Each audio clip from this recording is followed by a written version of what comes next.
There's just one place to get our lowest payment on the new 2025 Acura RDX, $399 a month. It's the Season of Performance event at Acura of Pembroke Pines, #1 in the USA. If you're looking to take your home or business to the next level, then RM Contractors and Custom Drywall can assist you. RM specializes in new residential turnkey, new commercial turnkey, home and office remodeling. Call them for free estimates. Serving all of South Florida, licensed and insured. Call Ray or Mike, 305-345-3649. You work hard to create the perfect atmosphere. You dream it, we'll build it. RM Contractors and Custom Drywall, 305-345-3649 or Instagram at RMC Fisher Island. After 40 years, the Big Cheese Miami is still producing great Italian food.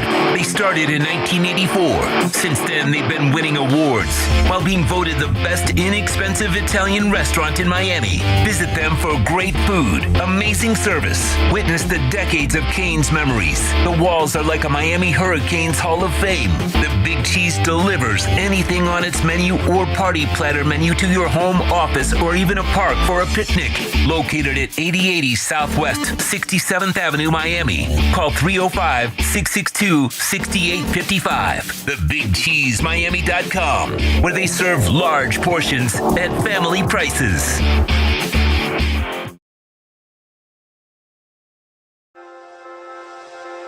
Hi, this is Jeff Welt from Welton Rayom. Dan and I have been in business together for over 22 years. We're not your typical lawyers. When Dan's not working in the office, he's flying his stunt plane.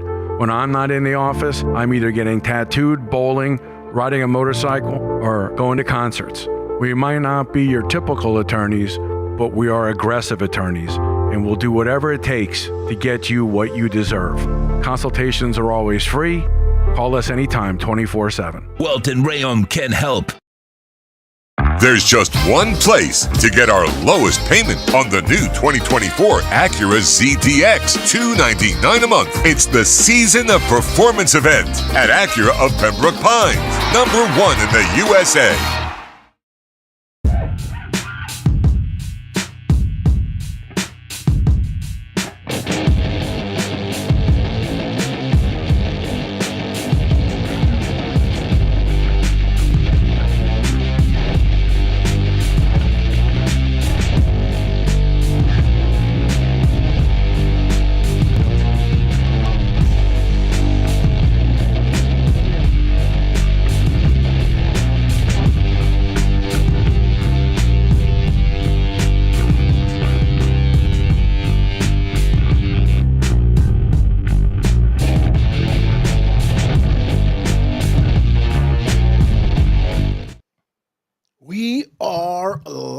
It is the Squared Circle Digest. I am Sean Stanley. He is the great Frankie Fresco. How are we doing today, sir? I'm doing good, man. Sorry, I was on a phone call. That's why I couldn't respond quicker, but I'm here. That's the most important thing. No problem, my man. I appreciate that, dude. Oh, look at you. Still sporting the Georgia Tech, huh? I told you. I know you're like an alumni type guy. I heard. I saw the picture. There's proof. There's proof out there. The Frankie Fresco, of course, has been to the campus that is Georgia Tech. Not only that, but that was back in 2007. So I'll tell you what's my ties with Georgia Tech. So I'll give you a little bit of the behind the scenes. And what's up, Joey?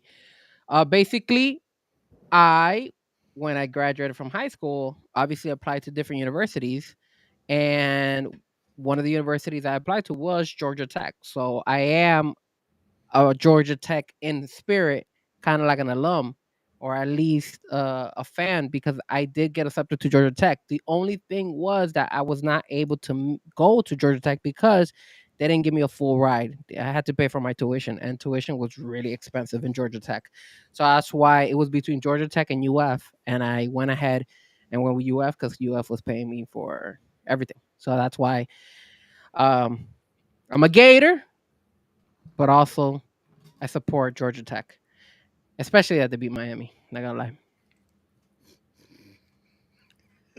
And this weekend we have a great Syracuse. I don't have any ties to Syracuse, but Should be a good game. Let me tell you something, man. It's going to be fun, and we can discuss that in a little bit. But of course, if you're joining us right now, it is to talk about the great world of pro wrestling.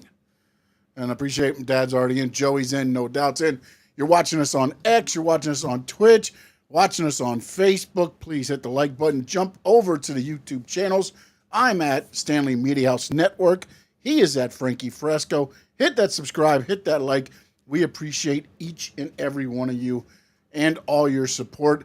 A lot has been happening around the world of pro wrestling, and we're going to throw up our little topics now, and we're going to get started with AEW Full Gear. Frankie Fresco, just real quick, not going over all the matches, your thoughts on the pay-per-view that was AEW Full Gear.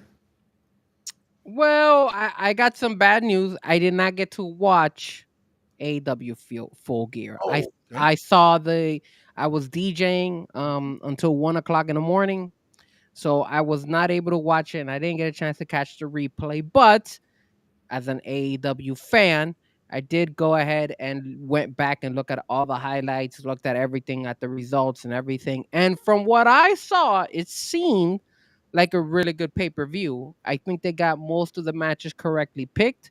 Maybe there was maybe one or two there that I kind of felt like they should have gone a different route.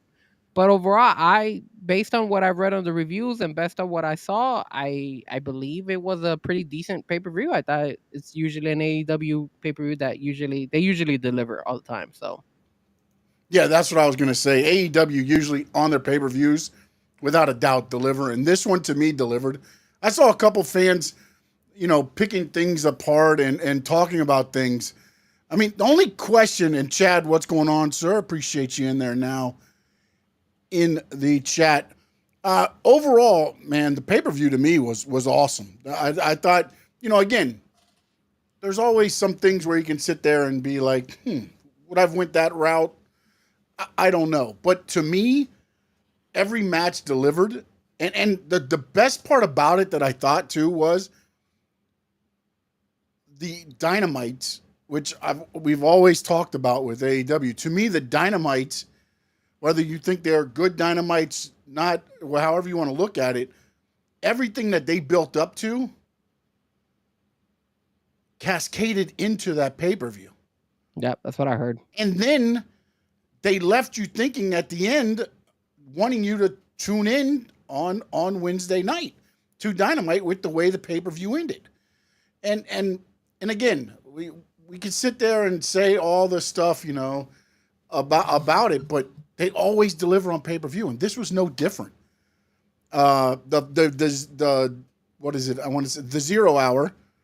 You had Big Boom or AJ and Big Boom and although the Costco guys and the Rizzler and Paul White was involved with QT Marshall, and that match delivered. And then to find out at the end of it, the dude broke his foot during the match and still went through, and he had wrestled in like 20 years, and it's just like, man. And then it rolled into, I thought the 4-way was a good way to start the pay-per-view. The MJF match was, MJF versus Roderick Strong. I kind of felt like that was kind of to set up for the Adam Cole, but then Adam Cole comes out for the save, and it almost sets up for Adam Cole and Kyle O'Reilly in a way. And again, if you've only watched highlights and things like that, you're going to see that at least they're keeping that going. It's a story within the story, because the real story is Adam Cole wanting MJF. But now they're getting stories inside of stories, which that's what I wanted. I wanted to see a little bit more of. They've had stories, but it was mostly like the top. If you weren't in like the main event level, it wasn't there. And you're watching these stories unfold at the different levels. The Jay White Hangman match, I really didn't think Hangman could take the loss. He took the loss. And then at the end of the night, it kind of played out okay. You know what I'm saying? Like I felt like, oh man, if Hangman loses this match, there's no way that he's going to be able to respond back. And I was wrong. He did at the end of the night at least they have it in a storyline to where you can see kind of the character development. Kyle Fletcher and Will Ospreay. I mean, if Will Ospreay didn't make Kyle Fletcher a made man in that match, I don't know what you were watching. I mean, they did moves that, dude, you have to have the utmost trust in your opponent. A tombstone pile driver from the apron on the steel steps. Remember, you have to have the most, oh, look at this guy with the MJF thing on there. You have to have the most confidence in the guy you're faking. I see it. And the fact that, I mean, Kyle Fletcher beat him. I think Callis got involved one time in the whole thing, but other than that, Kyle Fletcher controlled the match and won. To me, he's going to be a made man because of that performance. Daniel Garcia, Jack Perry, kind of what we thought was going to happen. I mean, Daniel Garcia ends up becoming the TNT title. I don't know what they're going to do with Jack Perry now. He kind of goes in limbo, right? And he does. I see a lot of people saying he should go with Moxley and them, and it almost makes sense in a way for him to fall under them because nobody else is there for him. True. In a way there, Takeshita and Ricochet, they had one of their, what you expect from Takeshita and Ricochet, I believe. I thought they nailed the Hurt business, the Hurt Syndicate, with the way that he won the match. And it wasn't dominant. Swerve got some moves in, but it made Lashley look like a monster. That's the way you needed to debut him on pay-per-view. And it's not going to hurt Swerve. It's not going to hurt Swerve because, again, you have to remember, Swerve sends out the picture saying his shoulder's messed up from the attack from Lashley and everything else. And it just kind of went with that whole thing there on that. And I thought I told a good story. And we'll see where it goes from there because I believe it was a good showing for Bobby Lashley and the Hurt Syndicate. And then the press conference after, they take over. And they're like asking everybody, where are you from? What publication? No, we don't talk to them. And they're being that, the asses that I think that they need to be for that to work. Moxley, Orange Cassidy, it was Orange Cassidy taking an ass whooping and almost pulling it off, and you're hoping to pull it off. And I thought they did a very good job of at least pushing Orange Cassidy with the last couple weeks in the build to where he had got to his breaking point. And the thing that I loved the most about this pay-per-view was you saw Orange Cassidy not really being the comedy guy. And then Will Ospreay too as well. No smiles from Will Ospreay. He came out there in all black, like the Punisher outfit, and it wasn't bruv and it wasn't all this stuff. I like the way that they took depth into both of their characters. Now, here's the one thing that I will say that I didn't understand. What's up, AKW Beats? Yo. The one thing that I did not, and again, maybe I'm looking at it wrong, but at the end of the pay-per-view, and if you haven't seen it by now, spoiler alert, if you're going to watch it later, if you haven't, either way, however you want to look at it, Orange Cassidy gets pinned. Hangman Page comes down with a chair. Then Christian comes in to sign his form. Then Jay White comes in. All in the while this is going on, the what are they called now? The Death Riders. The Death Riders are making their way to the back. They're leaving. They're trying to get to their vehicle. They get to the vehicle, and it is the Darby Allin driving a car into their truck. And we don't know it's Darby at first. Then he gets out on top, and he's doing all this. Chad, Luke, what is up, my man? How we doing? Thank you for tuning into the Square Square Digest. To myself and Frankie Fresco, appreciate you. The only thing that I didn't understand was after everything was all said and done, okay, you've made Jay White a contender. The whole thing was supposedly to show all the different contenders for Moxley's title. But I felt like you didn't keep Orange Cassidy strong. You kind of almost just swept them out. You had Jay White, you had Christian, you had Adam Page, then you had Darby Allin coming in. But I felt like Orange Cassidy just kind of like, okay, thank you, sir. You did your job. Boom. He wasn't there. So I'm hoping on Dynamite that at least, they give him a chance. I get it. He had his ass kicked, and it's not like I expect him to get up and do a lot. But nobody did anything to him. It's just kind of like, okay, roll out of the ring and lay there while everybody else does their thing. And I felt like the way the match ended, it's almost going to be Orange Cassidy against Wheeler Yuta. And to me, that's a step back. That's a step back if that's going to be the thing, because Wheeler Yuta is the one that cost Orange Cassidy the title. So to me, I almost feel like that would be a step back for Orange Cassidy. So those are just kind of my thoughts. But overall, pay-per-view was excellent. I thought it was one of Mercedes Moné's best matches in AEW to date. I thought her and Chris Statlander both brought it. I loved seeing Willow get involved at the end with Marina Shafir, because now you have somebody for Marina to take on. So you've added that element into the pay-per-view.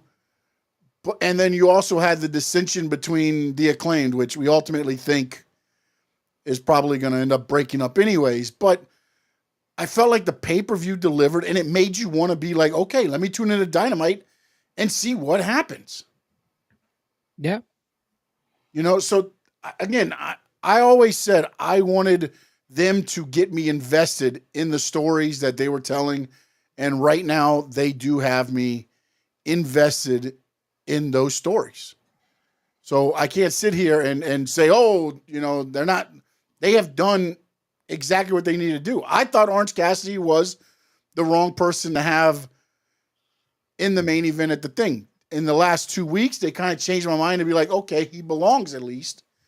But then I felt like it was just kind of like, okay, there he was. And now we're moving on to everybody else that's going to be a contender for the match. And actually, Darby's probably going to be the next one, at least depending on what you saw at the pay-per-view on Saturday night. So just my thoughts there on the pay-per-view and the matches. And honestly, man, I don't think any match disappointed. I think every match was at least what I thought it would be or more. Because again, the Roddy MJF one was, I knew what that one was going to be, and I thought the Kyle Fletcher, Will Ospreay could steal the show just because of the trust they have in each other.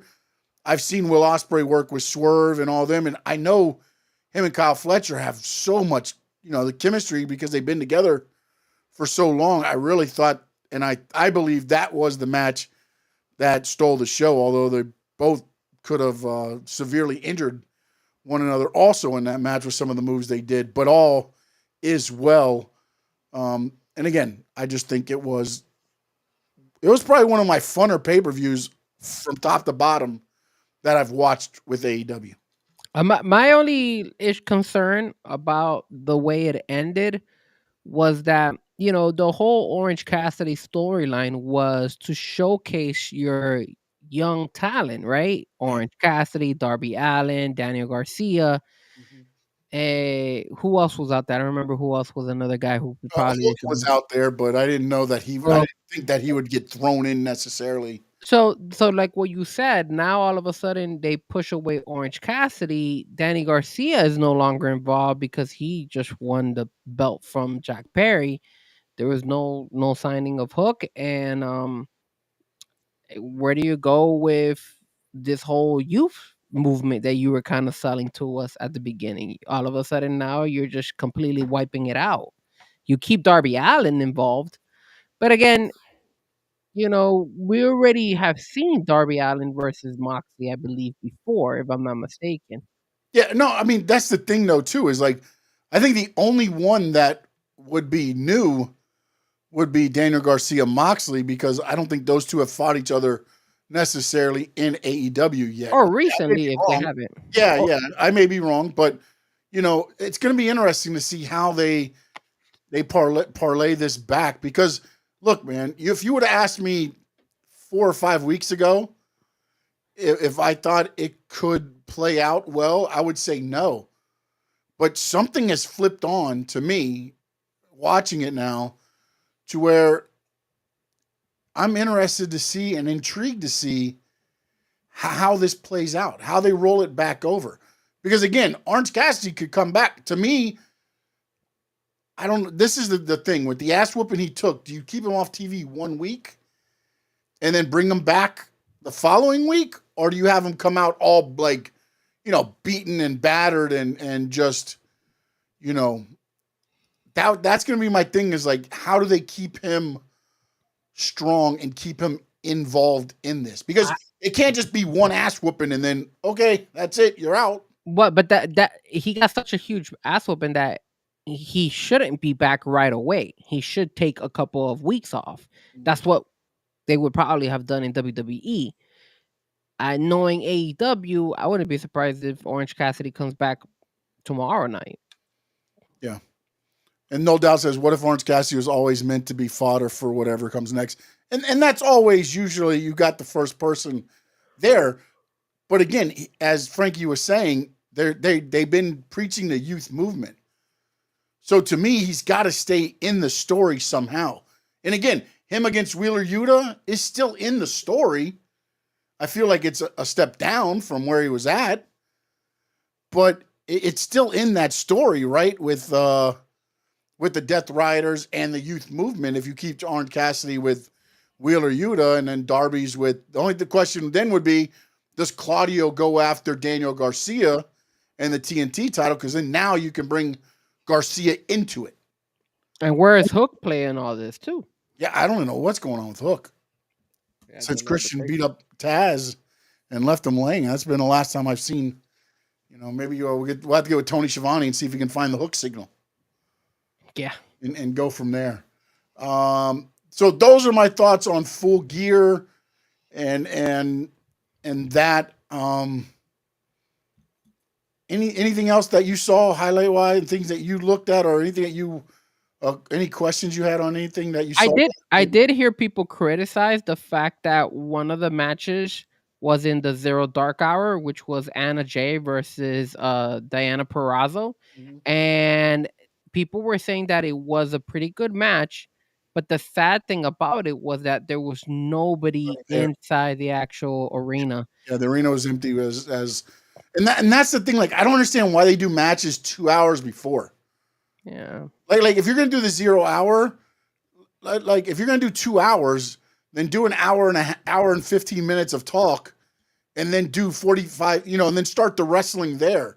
I get that you're trying to space it out, and it's almost like you're doing the prelim boxing matches before the main event where you have a fight and then you get talk and then you fight.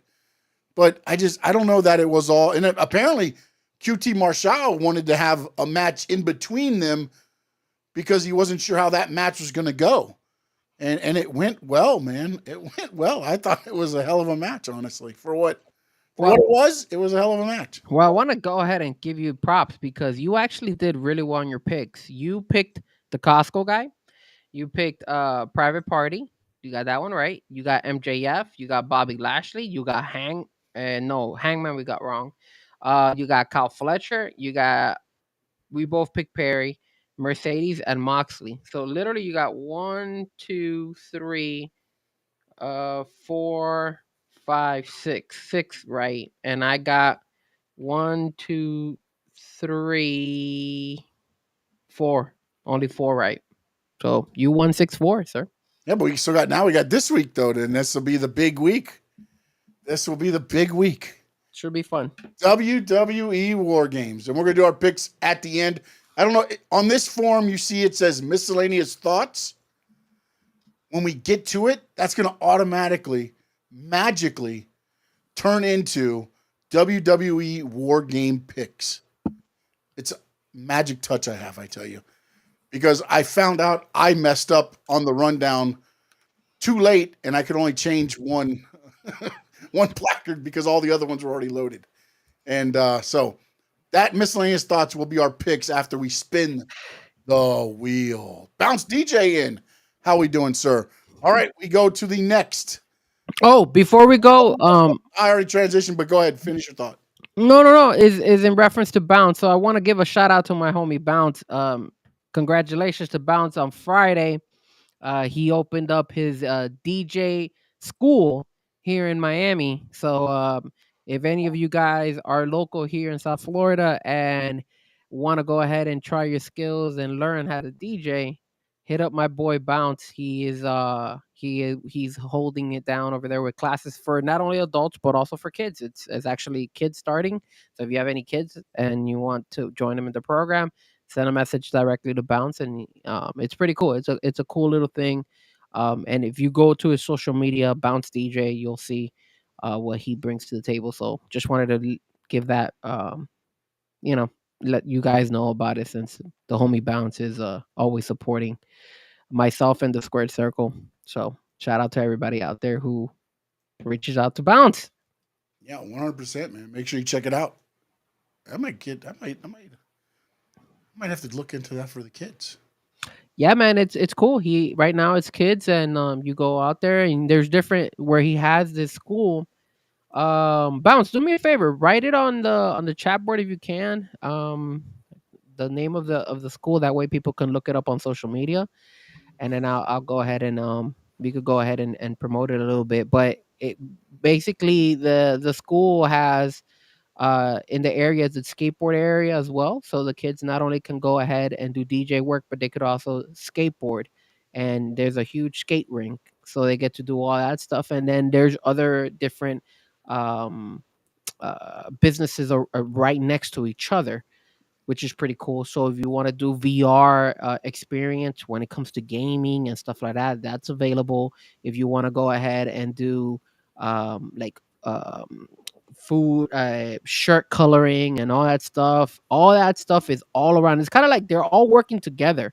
So if you bring your kids over, not only can you skate, not only can you do the skateboarding and roller skating and all that stuff, but then you also can learn how to DJ. You also, it's kind of like a little kids summer camp. Take a look, think about it like that. It's a summer camp. That's what it is, and it allows you to do all these things for the kids. So it's pretty cool. And then if the adults want to also get to learn their skills in the DJ world, Bounce will also be eventually taking clients for the adults as well. But first the kids and then the adults. So definitely pretty cool experience, pretty cool thing for a lot of people, especially people who have kids.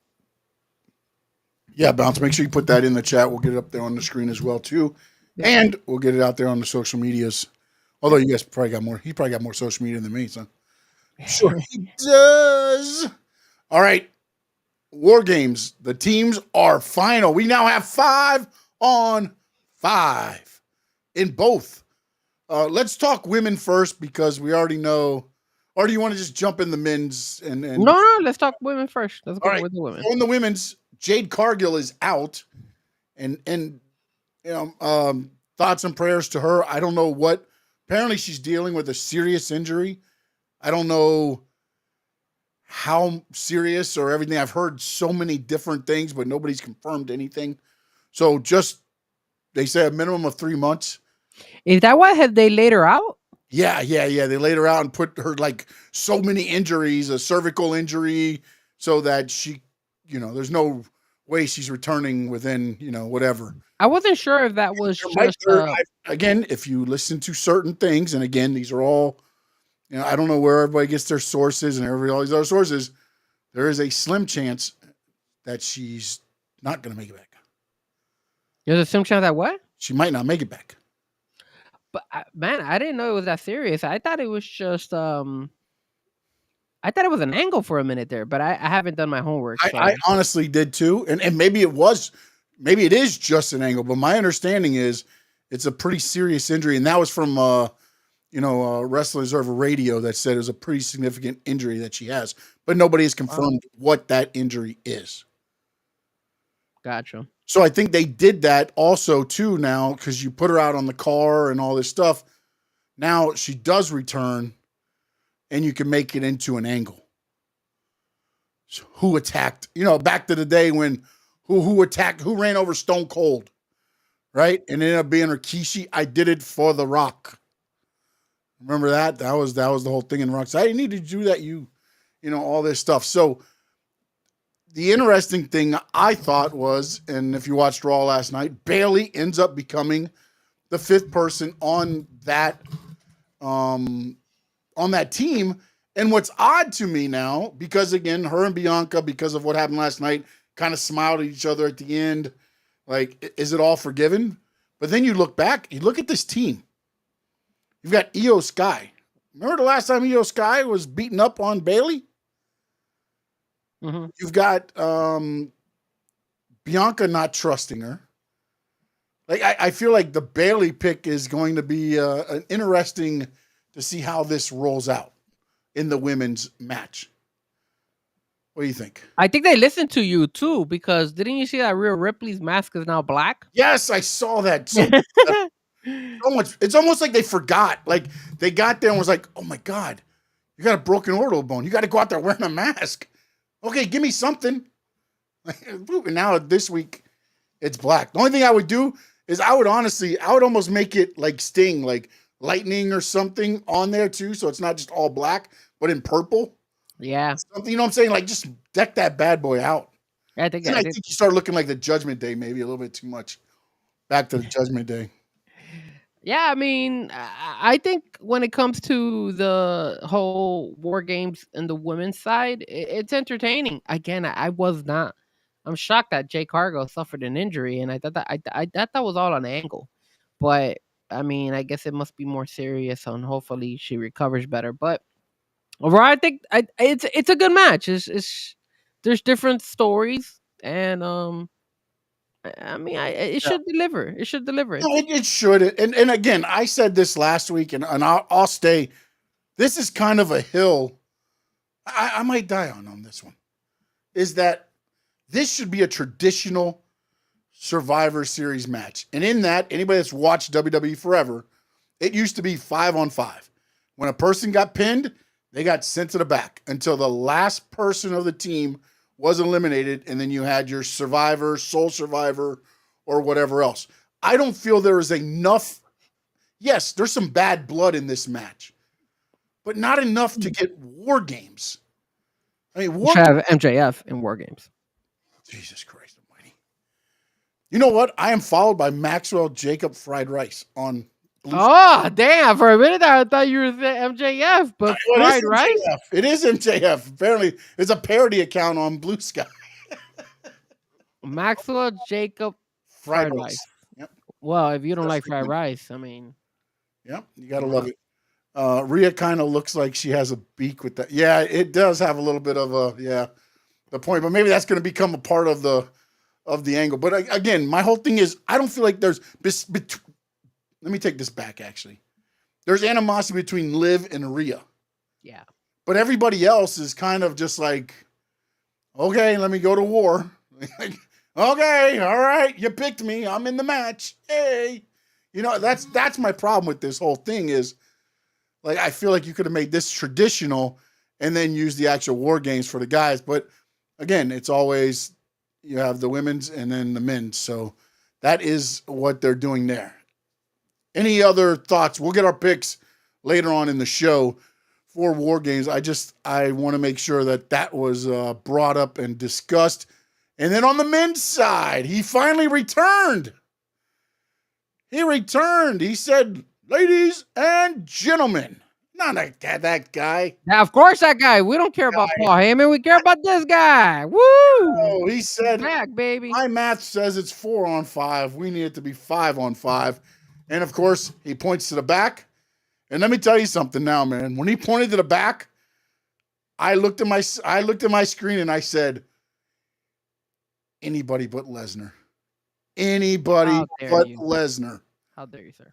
And it was CM Punk. How dare you, sir? And then, well, he was in the black and red bounce, which I don't know why they've done this, but they've made the OG blood, I guess the bloodline's red and black, I guess. That's the thing, but their colors are all the same. There's no There's no difference. If you watch theirs, they got the OG and it's in red and black too. So they haven't really thrown that out. And that's probably a good thing because here is my hot take on this. Frankie Fresco was right. Fresco was right. I'm never right, bro. Oh no, I believe you hit this. Because I sat there the other night and I watched Paul Heyman on the apron, big smirk on his face. And I watched, at the end, they played it later on and put it out where they're all doing the thing and CM Punk's doing the go to sleep. And if you watch their faces before it went off of SmackDown on the USA Network, CM Punk looks at him and says, I'm not doing it for you. I'm doing it for him. And he points to Paul Heyman. I kind of felt like he was pointing to me, but yeah, he was pointing to Paul Heyman. Okay, all right. Hey, look. Technically, he pointed to the television screen. He could have been pointing to you. He could have. He could have been like the guy that holds my action figure every Tuesday night. That's the guy that is for me. We are Chicago. There he is. He is Chicago made. So then when I'm looking at Heyman standing there on the back of the apron, and I'm thinking, okay, how does this play out? And the only thing that crossed my mind is Paul Heyman is going to turn on Roman Reigns with CM Punk. My issue was that they chose a wrong route, bringing in Paul Heyman, bringing in CM Punk on that SmackDown. They should have just done all that on Survivor Series and then do the turn on Survivor Series. Whether he decides to go with CM Punk, whether he decides to go with the old bloodline. Yeah, but see, I don't think it's going to be a turn at this pay-per-view. But they should have done it, man. They should have done it. The act of surprise of bringing in Paul Heyman back, he didn't. They should have just gone with, hey, 4-on-5. 4-on-5 going into Survivor Series War Games, just 4-on-5. And then all of a sudden you could go ahead and have like something in the preview show. That way people could go ahead and be tuning in or even get more enticed to tune in and be like, oh, there's an announcement saying that there is a 5th member. And then throughout the Survivor Series, you keep throwing little nuggets out there of Roman Reigns talking to these people, to Jey Uso, Jimmy, and Sami, and saying they could be, dude, make it suspense, like you don't know who it is. And then when you see CM Punk is ready to wrestle, and then do the turn right there, everything, bro, everything AEW style, all in one. What I think is going to happen is this. Is when you look at it, remember they always said, oh, we're only the bottom of the 3rd inning or whatever else. So when this match ends, and I believe Roman and the original Bloodline will win this match. Damn, you're already giving the predictions? I'm going to give that one. That's all I'm going to say, because I want to lead into where I'm going next. Is what is next in the Bloodline angle and the saga. And the only thing that would make sense was, to me anyways, is Paul Heyman doesn't go with Solo. Paul Heyman doesn't go with Roman. The wise man says, I don't need any of you. And goes on his own to take out Roman Reigns because Roman Reigns left him at WrestleMania. Solo put him through a table. So he has no allegiance to anybody anymore. I know he's saying he's my tribal chief and he's doing his whole Jacob Fatu thing on the apron and all that. But to me, what would make the most sense on the whole thing is to make Paul Heyman the next person to try to take out Roman Reigns. And who knows Roman Reigns better than Brock Lesnar? I think I just threw up my mouth a little bit. Then Paul Heyman is what I was going to say. And then let's see. Also, does CM Punk equal things out with the addition of Bronson Reed? I kind of felt like the OG Bloodline got the weaker addition. They might have got the weaker addition size-wise, but they got the better addition name-wise. You know why this is really smart that they put in Bronson Reed and they put in CM Punk is because you know for a fact that Seth Rollins is going to get involved. And now Seth Rollins has storylines with Bronson Reed and with CM Punk. And now you don't know what angle they're going to go because you know Seth Rollins is going to get involved there.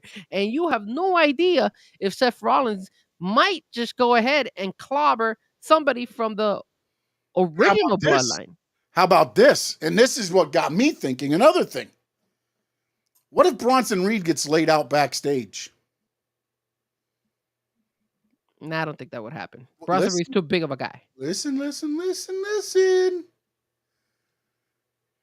And then Solo needs a person. And Seth Rollins doesn't like CM Punk. Seth Rollins doesn't like Roman Reigns. If Seth Rollins takes out Bronson Reed, he could initiate himself into this match. The problem with that is Seth Rollins, I think right now hates more Bronson Reed more than CM Punk and but he takes out everybody then at that point. If he takes out Bronson Reed, then he gets to go in the match. Now I don't think it's going to happen. I'm just saying. I think Seth Rollins is going to get involved. But honestly, I think Bronson Reed there. Now that we've kind of like been discussing, I feel like Bronson Reed's the fall guy. I think Seth Rollins comes in and gets involved. And some way, somehow, CM Punk gets involved with Seth Rollins as well. Like, they find a way to put all three of them involved. Figure out a way to get them in the ring because the War Games cage is a regular cage with a roof on it. So he'd have to get in through the door. Yeah. There's no... Oh, no, you know what? I guess he could try to come up, but I think I don't think they usually have that grate, right? WWE has that grate on the ring. Like, usually there's like a little stamp there. So... he couldn't come through there either. So, yeah. I mean, he'd have to probably get through one of the doors. Yeah. So, I don't know, man. It's going to be interesting because, again, they have left that open to where nothing could happen and it just keeps rolling over. Or they, like you said, they pull the trigger right there in one night and now everything's up in flames. The only thing that I wonder about doing that is then you head into the holiday season and then I feel like you do that at Royal Rumble or like the first Raw of the new year, since that's going to be the Netflix one. You do something crazy on that show to kind of, just make everything explode because now you do all that and you almost waste it because there's nothing really to do until the end of the year. Well, there are more storylines for that Netflix show. Yeah, yes, 100%. Yeah, and they've already said they're going to have, I know Cena's going to be there. So they've already got, Roman's going to be there, definitely. They've already said that they're going to be there. So, again, a lot of things could happen. But I find it interesting to at least again, Paul Heyman may just be like, hey, I'm back to be the wise man. I'm happy. But Bounce said something. That intrigue in there. Bounce said, why was Paul dressed like Solo? Well, no, that's what I was answering because they're both red and black though. That's why I don't like how they've done the marketing of it because the original Bloodline's black. I get that it's Bloodline, so it's got to be red, but they could have done something a little differently for like what Bounce is saying to where you could look at Paul Heyman and be like, wait, why is he? But I guess unless you want to try to sell us that he might turn. What he might be saying is because he's wearing the coat and the red shirt with the red, just a regular shirt, basically, with the black. That's kind of how Solo wears it. Maybe that's what he made. It's not even the colors. He's talking about the actual attire. Because now that I think back to it, you're right. It is almost just like Solo. Even with the black and the red, it's still almost the T-shirt and jacket combo. Exactly. Yeah. But they're trying to tell us that. I think they did that on purpose, man. Maybe. I think they did it on purpose to kind of give us that. Because, like, if you went on social media and you saw, a lot of people were seeing, Solo, and you were comparing him to Paul Heyman, and then you would see Paul Heyman's face, and it looked kind of like smirky or kind of Yeah, like he was very smirky on that back apron. He was smirky, buddy. So they were trying to sell us, I think, what you said, which is he's gonna betray Roman. Now the question is, there were also once he betrays them, is he joining Solo and company? That's what I think they were trying to sell us by him wearing the same stuff as Solo, that he might just join that, even though they threw him to the table and all that stuff, to the extreme that he just went ahead and said, "Screw it, I'm gonna go and join this group because Roman, you left me high and dry." But And I don't think it makes sense. I think I like better what you're saying, where he says, "Screw you, Roman, screw you, Solo, and I'm gonna do my own thing." And then maybe he then develops his own crew or runs with whoever it is, whether it's Seth Rollins, whether it's CM Punk, whether it's Brock Lesnar, anybody. I think that would be pretty cool. yeah, and then he said Paul's best as a heel. I agree 100%, and that's probably what they're kind of relying on. And then also we talked about this a long. I mean, like when Heyman got first put through the table, we were like, Heyman's the type of guy that would be like, "Hey, you guys put me through the table to sell this, so that Roman buys that you guys are against me. So then when I turn, I come back, and now you know what I'm saying." And again, that's one of those things to where you can sit there and be like, there are many ways, Many angles. this could go, and this is one of those things to where I always talk about with fans and everything else is that we end up talking ourselves into, oh, this has got to happen, and if it doesn't happen, then we're like, God, Triple H is terrible. What are they doing? Why aren't they doing this? Why? What? And then like 3 months later, you're like, oh, he's good again. You know, what I'm saying? It's like just let it play out the way. I mean, yes, have all these things going through your head, but just because they don't happen at the position where you want it to be, doesn't mean that ultimately they might not happen. It's just, you got to, again, when you look at the two companies, one is longer based than the other. It's not a right thing, not a wrong thing. It's just, if you look at the history of what WWE's always done, and especially with this bloodline angle that they've been doing for almost, 4 years now, they don't need to rush it. Think about everybody that's been elevated because of this angle. Everybody from the new bloodline has been. Yeah.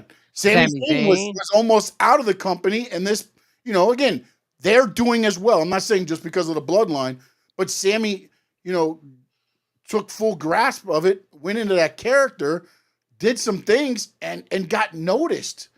And look at Bronson Reed too. Bronson Reed now in there, looking like a monster, laying out Roman Reigns. You've got Cody and KO. That angle came off of the bloodline angle. Because KO, all the stuff you did to me, bloodline, I can't believe you teamed up with him. He's such a whiner, bro. He's either a whiner or I don't deserve a title shot. Wait a minute. What happened to that I don't deserve a title shot guy? Where'd that guy go? Now you're putting people out. Yeah, man. So, and again, it's not a right thing or a wrong thing. It's just there's two different ways that they're doing it. And I think both of them are right now doing it pretty well.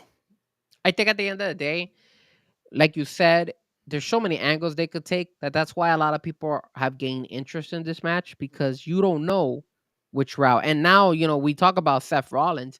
Something is telling me that he's going to get involved. Now, if he doesn't get involved, it's fine. It's not a big deal. Yeah. But I have the feeling that some way, somehow, he's going to get involved because of the whole ties that he has with CM Punk, Bronson Reed, and Roman Reigns. Yeah. And then a lot tying him into that match. There's a lot. Yeah, and he's not on the card. He's not on Survivor not on the card. Cody's not on the card. This is the first pay-per-view I think Cody hasn't been on. Not saying he might not get added. I don't know. I know he got the Saturday night's main event thing with KO and all that stuff. So, and then this Friday, I believe, is actually recorded. Yes, it is. It is recorded. It's another recorded show. So, then Saturday's the pay-per-view. Saturday is the day. And don't forget, the start time is 6 p.m. They're going an hour earlier. The pre-show will start at 4. Is there a reason why they're going an hour earlier? I think it's because I'm going to say something with Canada. They probably have to be done at the venue at a certain time. So they wanted to give themselves some time to play with just in case, is my guess. Because I don't think there's any time difference. Is there? Vancouver? They're in where they I thought they wanted to start the matches a little bit earlier because they wanted to avoid losing the audience who's going to be tuning into Florida versus Florida State.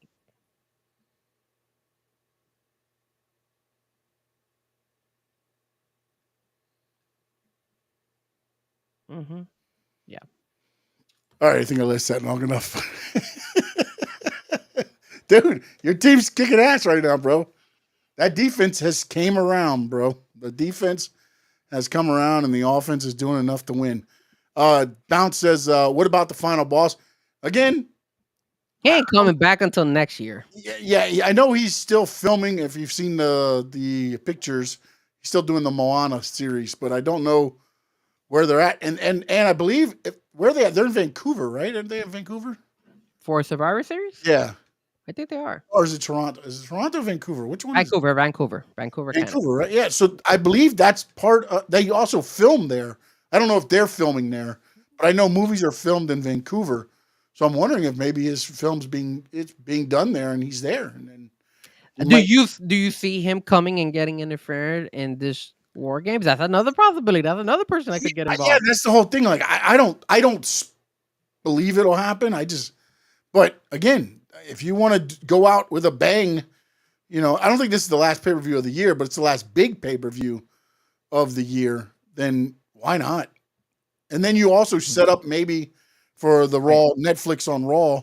Wait, hold on. There's no other pay-per-view for WWE after this one? I don't think there is. And is it the biggest pay-per-view ending the year? Because it's one of the big four is what I'm saying. Survivor Series, Royal Rumble, WrestleMania, and SummerSlam. Because if you want me to be honest, I think World's End, AEW is going to be bigger. I was talking about WWE, buddy. We're talking WWE here. I understand, but World's End is going to be. I mean, the world, because Frankie Fresco is going to be there. Wait, Sean Stanley? I'll be there too, but that has nothing to do with. There you go. That has nothing to do with the.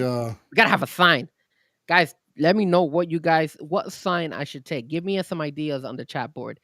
What sign should Frankie Fresco and Sean Stanley take out there for AEW? What is it called? World's End. World's End. Sorry, I always get confused with that movie. What was it that I think it was that Tom Cruise or Yeah, there's a World's End movie, I think, right? No, it's not. World of the Worlds. I forgot. War of the Worlds. Something like that. I remember. It wasn't Tom Cruise. Was it Tom Cruise or was it the other guy? The one that was oh man, what's this guy's name? The guy who was with Angelina Jolie. Real quick on my handy dandy notebook here, but so Survivor Series is November 30th from Vancouver, British Columbia. Then Deadline NXT is from Minneapolis, December 7th. Saturday night's main event from Uniondale, New York, December 14th. And the Royal Rumble is February 1st. So after this, November 30th, there's not another pay-per-view till February 1st. 60 days, almost 60 days will pass before the next WWE pay-per-view. There you go, Bounce, Brad Pitt. There you go. I knew it. And then you're right, no doubt. That's also the Pirates of the Caribbean movie. That's another one. You're right. Yeah, Joey, it is in Orlando. And Joey, I have an extra ticket. So if one of you guys wants to come with me, let me know. Maybe we could do like whatever, some type of bargaining here. Because I do have 3 tickets, so I'm gonna be heading out there with official DJ Memo. He's not here today. But and then I have an extra ticket because Sean doesn't want to ride with us. Sean is doing his own thing. Even though we're gonna have the squared circle up there, hopefully. But yeah, so if you guys are interested, let us know. Really? No. What? No way. No way. No. I know no. They're the. Oh no, they are.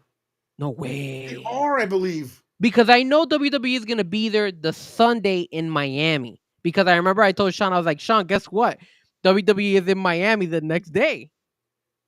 And then I was like, do you want to go to WWE Sunday night? That's Sunday night main event, whatever they're doing here in Miami.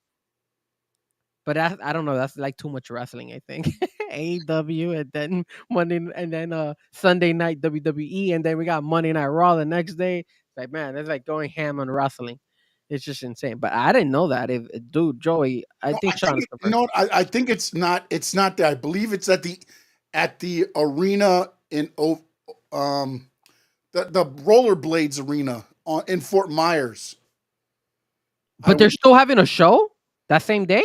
I believe they have a show December 28th, right? Let me see road shows because I know they're gonna be in Miami. Oh no, they're in Orlando, Florida, December 28th. Wow, what a They are dick at the move. Kia Center in Orlando, Florida. Saturday, December 28th at 7:30. Damn, that's a dick. That's a dick move, bro. Wow. Jesus, I didn't know that. Man, these are the lowest ticket prices I've seen too from WWE.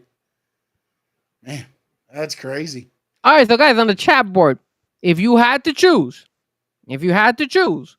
between AEW pay-per-view or a regular road show at WWE, what would Oh you no, do? but it's not just a regular show, by the way. It's a super show, holiday live tour. Actually, no. Yeah, it's a holiday tour. No, but it would not be a super show because they're going to be divided up. So you're either getting Raw or you're getting SmackDown because they're also in Baltimore, Maryland the same day. So you're either getting Raw or you're getting SmackDown. One of those two in Orlando. Is the Miami one super show? No, That's the next Miami. Nope, they're in Illinois and Miami on the 29th. So it'll be yeah. That one too. Yep. So you're looking at split shows there. Yeah, man, I'll take whatchamacallit? I would take AEW all day then, if that's the case. That's just me. Well, and he's saying the SmackDown is in Tampa. Joey R saying I'll be more than likely going to the SmackDown on 12/27 since I'm 16 minutes away from Amalie Arena. That's Tampa, right? That's the Lightning, Amalie Arena, right? Bounce is asking me, are you interviewing Anna Jay? I mean, if I can, I definitely will. Because I think Anna Jay is so smoking hot. So I would definitely interview Anna Jay. And Sean would interview Anna Jay too, Yeah. but Sean might get in trouble. I don't have any ties, so I wouldn't get in trouble I'm not at getting all. trouble. What do you think I'm going to be asking her? I don't know, sir. I mean, you're a married man. There's a little Sir. more depth in there, but I can talk. You're a married man, sir. You're a married man. All right, let's move on. Let's move on here, since we're on a blistering pace of 2 questions in 58 minutes. This is the Squared Circle Digest pace right here. All right, next. Okay, Joey R. Cool. Next. Well, the people want to hear about the next topic. They do. Ricky Starks returns, buddy. Did you see this? I did not see that. So tell me, what's going on here? So the GCW was doing a show at a mall, apparently close to where the pay-per-view was, because he was backstage at the pay-per-view. Mm-hmm. There was pictures taken of Ricky Starks being in the building for the AEW pay-per-view. And then there is him coming down with a bag like he was shopping at the mall, down the escalators. Okay. At a GCW show. Okay. So then, it just rumor he gets in. I guess they state that there's going to be a match. Ricky Starks versus Matt Cardona. Wow. That's a good match. It is, right? It is. So then, today it comes out, Ricky Starks has been pulled from all GCW events by AEW. No way. Are you serious? That's so messed up. Yes, Why would they do that to him? They pulled him from the events. Apparently that is true. Sean Ross Sapp said that. There's been talk. I guess Effie, one of the guys, said something about Shad Khan, Tony's dad. So there's something going on there. I just thought it was funny. And then it's come to find out Ricky Stark's contract would have ended the spring of 2024. AEW took they extended him basically Why? so that he couldn't leave. Oh, what a bunch of dick moves. It's business, man. They all do that stuff. That's why I laugh when everybody's like, "Oh, WWE does 90-day competes and this and that," and AEW, it's business, man. That's the look. If you know he's gonna go there, dude, you were injured. I'm gonna hold you out longer. I know what you're trying to do. So that's what's gonna happen. And apparently, Penta's contract is up this week, so look for him to possibly make his way over, but it'll be a while before Phoenix makes his way over because apparently he's still under contract, and I'm sure they're going to do the same thing they did with Starks. And to be honest, rightfully so. Rightfully so. I would not. There's no way. Why am I going to send you guys that I can have under contract to do, again. The cool thing was Matt Cardona replying to this stuff. He says maybe he's not as good as he thinks he is. Yeah, no. They were going at it and all this. I mean, it was going to be a good thing. Now, maybe something might change because maybe they'll get a little bit of heat on it. But also, I don't know what was said about, his dad and things like that. Like, I don't know the comments and all that stuff. But Damn. it's very interesting. So that was just my Ricky Starks return. I wanted to get in there because we had been asking where he's been, and then all of a sudden he pops up out of nowhere. Then he's wrestling, and then today he went from wrestling on Sunday. It was announced he's going to wrestle Matt Cardona. To today, he's pulled from all GCW shows. Wow, that's intense. Well, did you hear that? MJF is going to be wrestling at BCW. Yes. Well, I actually want to go to that. He's not wrestling. He's not? I believe he's just doing a meet and greet. No, he's wrestling, bro. Is he on the card? Okay, I didn't see the card. He's on the card. He's fighting QT Marshall. Oh, okay. I see what they did. Okay. Yeah, he's fighting QT Marshall. And I was like, wow, because I did see that he was going to be signing autographs. Yeah. But then they went ahead and they promoted it. It was like, hey. And for those that don't know, BCW is Boca. That's actually BRCW, Boca Raton Championship Wrestling. And that's a card that's going to be here in Boca. MJF will be on it. I know there's some packages for him signing beforehand and other things like that. That's a little bit pricey, though. If you want to check that out, I think it's brcw.com. Or if you just look up Boca Raton Championship Wrestling, they usually come up. So I'm not 100% sure on the thing there. But if you get an opportunity, you want to see MJF in action, and enjoy, man. And I do know these events usually sell out rather quickly. Again, it's not huge venues, but they do bring in some good talent, and they usually bring in a few people to just do signings, some bigger names, like names that you've heard of, and things like that. So yeah, look, I just sent it to you if you want. If you want to pull it up.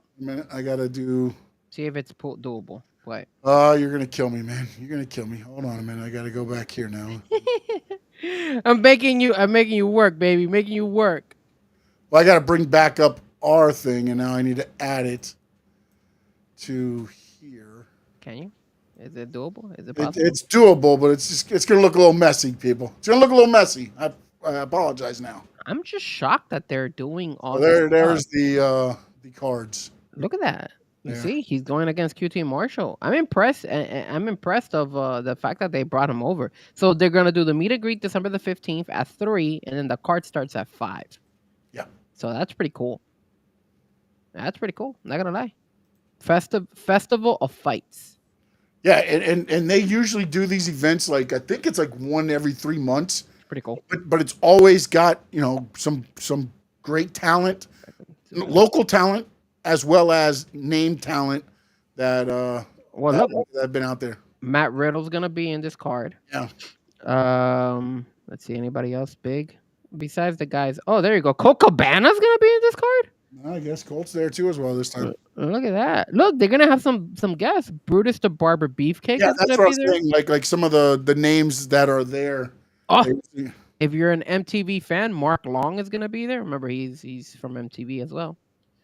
It's not a bad card, man. If you're interested, I would definitely go to this event. This is pretty cool. MJF versus QT Marshall. Not bad, man. I like it. Josh, what's up, my man? Yes, we're ready for War Games. We are ready. All right, let's move on. All right, you can take this out. I'm going to transition right now. Oh, We're transitioning into the women's IC and US title. Why? Because we need more belts. AEW, baby. More belts.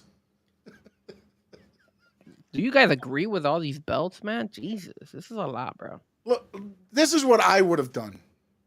Instead of having an IC and a US title, because again, why not make it like the women's TV title and it's defended on both shows? Then you only have to make one title and you can have, whatever you want to do. If you want to make the champion, a returning Charlotte Flair and Charlotte Flair's on SmackDown and Raw, you can do that, or Rhea Ripley or whoever you want it to be. I just feel like, to me, like, it's too much for belts, man. They're starting to become like participation trophies to me. Yeah, I agree. And it's like, you watered, because like, to me, like, okay, we used to have the Intercontinental title was always what? The number one contender for the heavyweight title. So you can kind of see how it's going to, you can kind of see who's getting pushed or who's, doing what. And now it's like, we just make everybody titles and everybody gets something. And and I believe that they should have another belt. Don't get me wrong, but maybe make it a TV title. And then you can, have that, like I said, that person go back and forth, that lady can go back and forth to the different shows. And now it's not two titles. You got a title for each show now. Again, how many of these titles are going to be able to be defended every? I mean, now, who deserves them though? Who deserves the women's IC and who deserves the women's US? There goes another. That's another good question, man. Do you put it on an up and comer, or do you do what they normally do and put it on the person they think? Would you put it on like Candice LeRae got the speed title? Would you put the US title or the IC title on her? No. Chin? No. Chelsea Green? Yes. Okay. So she could be one. She was getting a pop on Friday too. Yes. No. She's getting over organically, man. That's the thing. Oh, look at this. Josh says, give the IC and US title to Trish Stratus. Bring Trish back if you bring want. Her back and give her all the belts, and then she can be like Ultimo Dragon. No Doubt says, give it to Chelsea Green, baby. I honestly feel like she's going to end up getting one of these. She's not. You know what? And the cool thing about it is that not only she looks like she might be getting one, but it's for two factors. Number one, for her hard ass work, because she's been working her ass off the last couple of months. And number two, because of the fans. The fans are actually is what are pushing her to get elevated. But also, she's very smart with the social media. Her and her husband, Matt Cardona, as well. They used. Did you see the one that she did when she was on the airplane and she had somebody filming her and she's like, Chelsea Green on her way to Raw, this and that. And then they had the whole crowd, the front row, or the part of the plane was chanting Chelsea Green. Mm-hmm. Like, it's organically happening for her because she's such, as you said, hard ass worker, man. She is, man. She's been working her ass off, and you know what? Like you said, she's won over the fans. And I think keep in mind everything too. By the way, she does hardcore, she does regular. She doesn't. It's not. She'll do whatever it takes to make sure the match gets through. She is. And then what's also crazy is that she won that qualifier match, right? That was that qualifier. So when I saw her win that qualifiers match, I was like, okay, I think they're going some route. And she even, look at this. If you go to her social media, she posted an image that somebody kind of cropped of her wearing the USA Championship belt. Yeah. That's how I know. That's how I know that she's going to win something. Like, I know they're going to give her something because the fans are right behind her, pushing her to win it. And to go back on the fact of the titles, I think it's too excessive. Yes. I think it's way too much, man. But, kudos for WWE at least keeping it, kind of 50-50. The men has the US and IC. Let's give it to the women as well. So I respect that. But again, you gotta be able to put it on the right person Yeah. and make it mean something, because we don't want it to be like a Ricochet type of. Yeah, I don't want it to be like the way the titles used to be. Yeah, man. Correct. It's just like, hey, all right, there's just belts to give people. Here you go. Let's every week give it to this person and that person. And like, no, man, no. Make them that to me. I mean, I go back to when, even like WWE, you had the heavyweight title, the Intercontinental title, the tag titles. In WCW, you had the heavyweight title, the U.S. title, the TV title, which was defended every Saturday night on TV in a 20-minute time limit match, and the tag team titles. And then you added the women's once the women's division started going. That was what you had. The titles meant something because everybody couldn't just get one, man. I mean, now you've got the speed title. You're going to have U.S. and Intercontinental for men and women. There's 2 tag team championships for the men. There's only 1 for the women right now. You got the heavyweight titles. Then you switch over to AEW, and it's just as many titles. Well, this is the thing, though.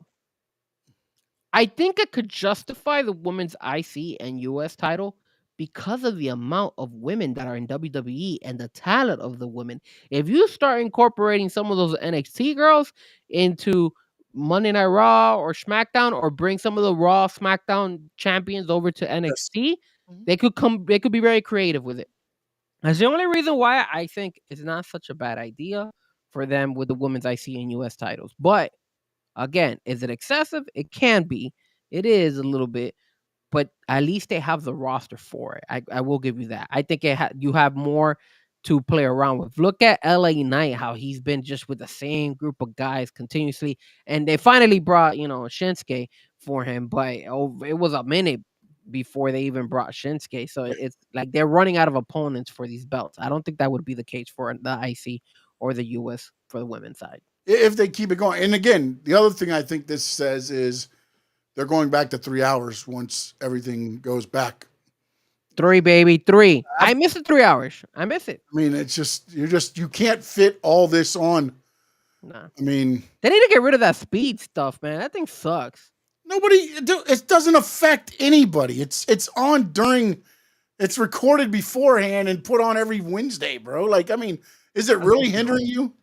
It's hindering me, bro. It's hindering you? It annoys me. Who's the speed champion? I have no idea because I don't even tune into it. Oh, my God. Who's the women's speed champion? What you just mentioned, isn't it Candice LeRae? There you go. Good. I was wondering if you're listening to me for real or not, You might have tuned me out. Once in a blue moon, Edison. All right, let's move on to our next topic. We're doing good now. Now we're pacing ourselves. That's. Jeez. There we go. The next topic is the Continental Classic is back, baby, in AEW. And it's star-studded, my friends. It is star-studded, and I messed up here, so I will be here in a minute. The Blue League, you've got Okada, Fletcher, Garcia, Briscoe, Benjamin, and our boy Mortos is in the Continental Classic. Although I don't like the pick there. I don't like the group he's in. I don't like that group. In the Gold League, Darby Allin, Castagnoli, Ospreay, Ricochet, Brody King, Juice Robinson. With who's mentioned, anybody you feel not in it that should be in it? All right, hold on, because I'm trying to pull this up as well, trying to see your Hold name. on, I got a clip of it here in a minute. I'll have it up on the screen.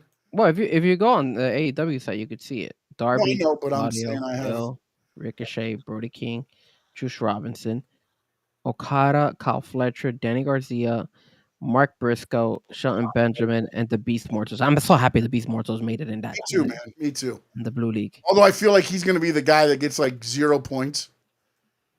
I think no, don't do that to Mortals. I think they also remember in this tournament, okay, just real quick, you get 1 point for a draw, which is a 20-minute time limit. There's no outside interference. You get 3 points for each win, and then everything gets added up kind of in the tournament. I don't know why. I don't know why Briscoe is in it. I don't think they needed a Briscoe in this one.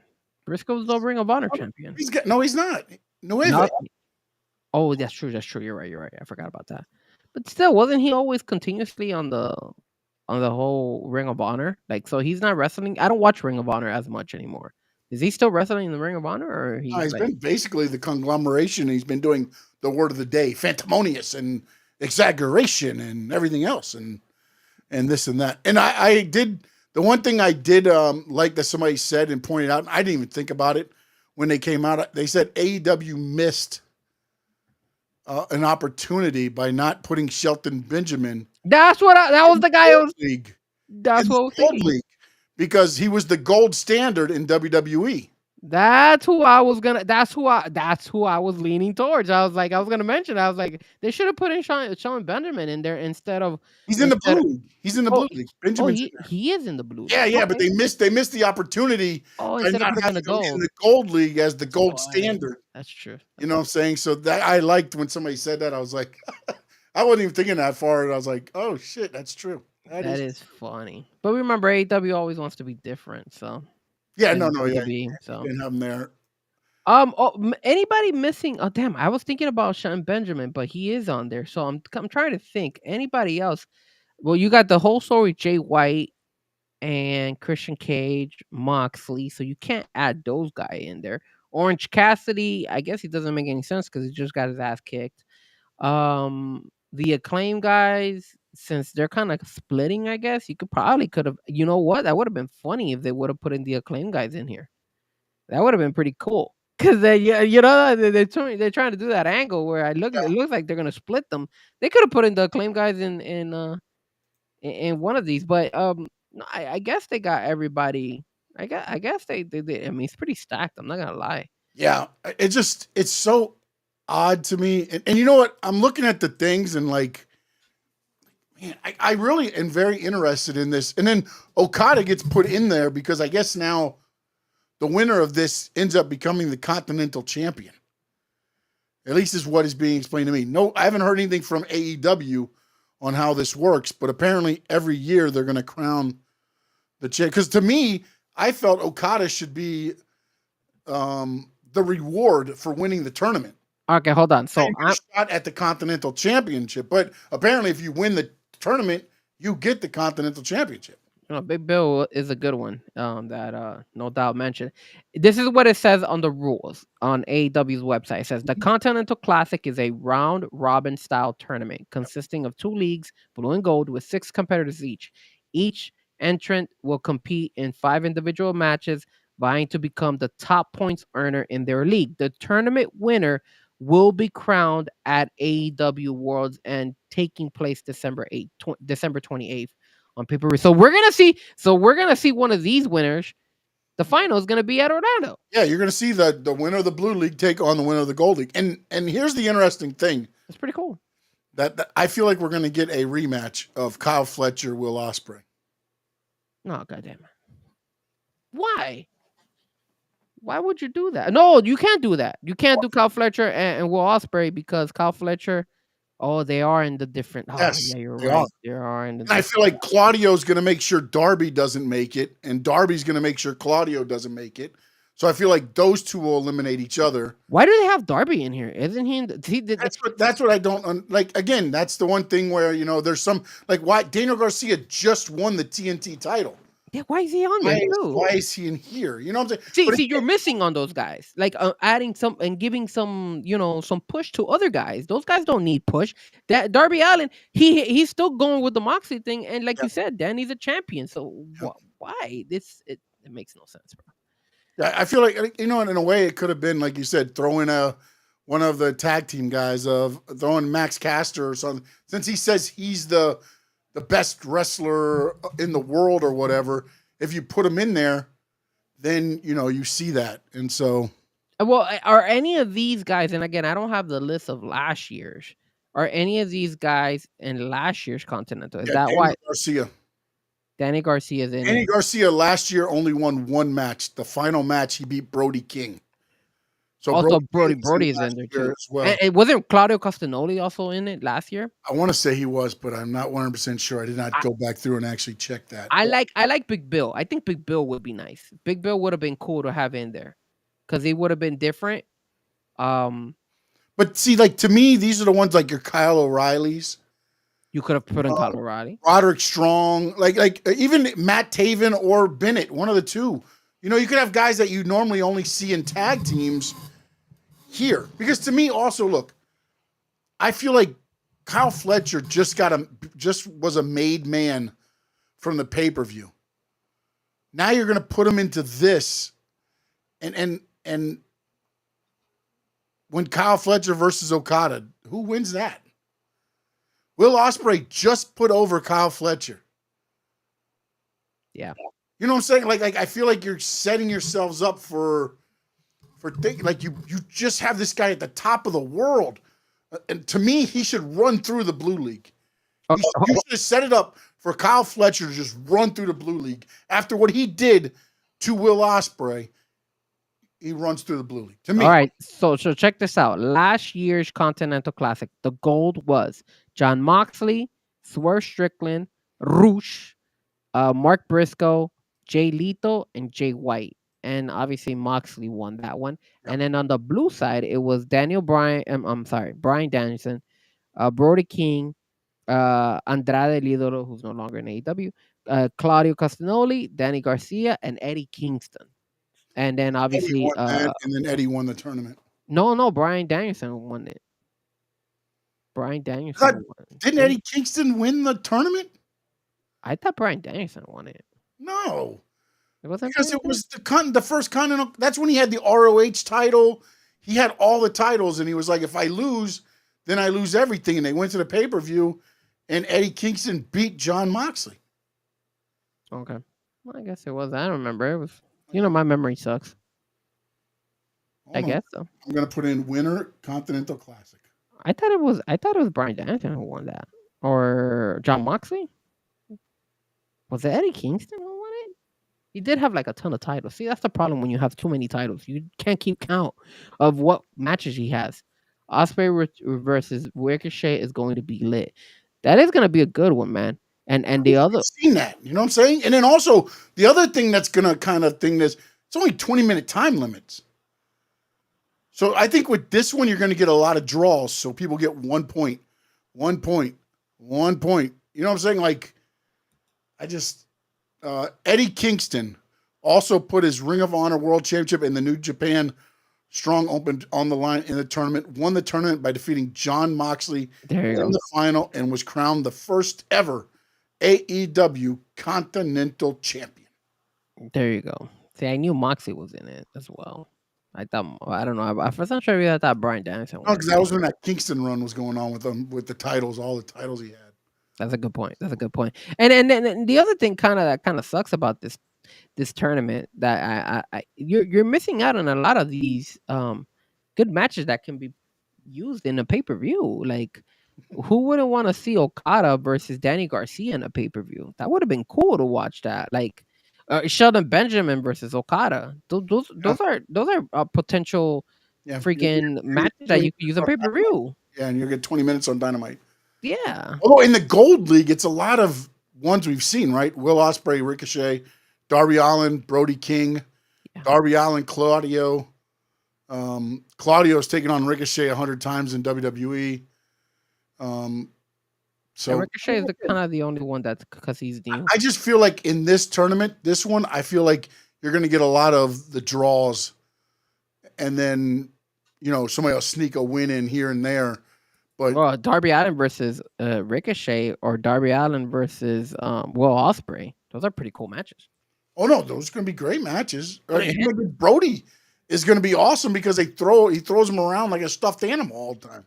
But again, those are matches that you could definitely use. Is this tournament worth it? Like, you're losing a lot of like steam putting these matches on a Dynamite. I felt like the tournament should be to build people up to then get rewarded to take on Okada, and then you could figure out. But I mean, it is kind of like the King of the Ring, right? Yeah, in a way. Well, yeah, because when you win King of the Ring or Queen of the Ring, then you get a title shot.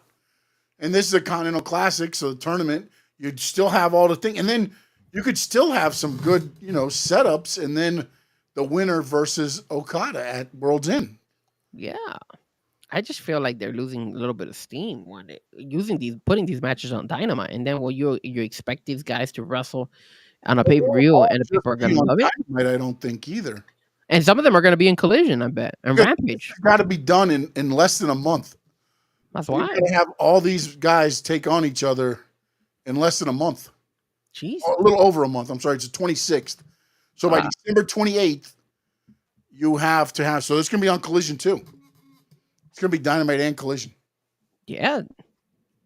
So it just feels like a little bit overwhelming to put all those people on there when you could definitely use them for possibly a pay-per-view match. You understand me? And there's other guys out there that you could have used, like what No Doubt said when it was a Big Bill could have been in there.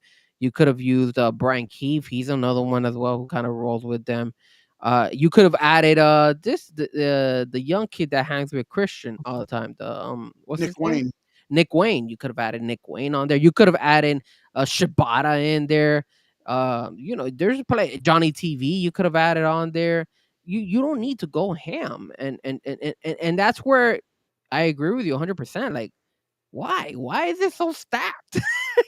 Like you don't need to stack it, dude. Like, trust the process, bro. Trust your talent. It's not only about your main roster guys over and over. You're gonna burn the fans out, man, and that's the problem. You need to develop. No Doubt says I want more beef. Add him. You could have added him if you want. Mm-hmm. You could have added the Costco guy in there. The only thing this is another thing I don't understand, and this is the only thing. And again, maybe I look at this totally different, but there's no way if Darby is in that main event picture. He's not winning this because Moxley's not going to let him.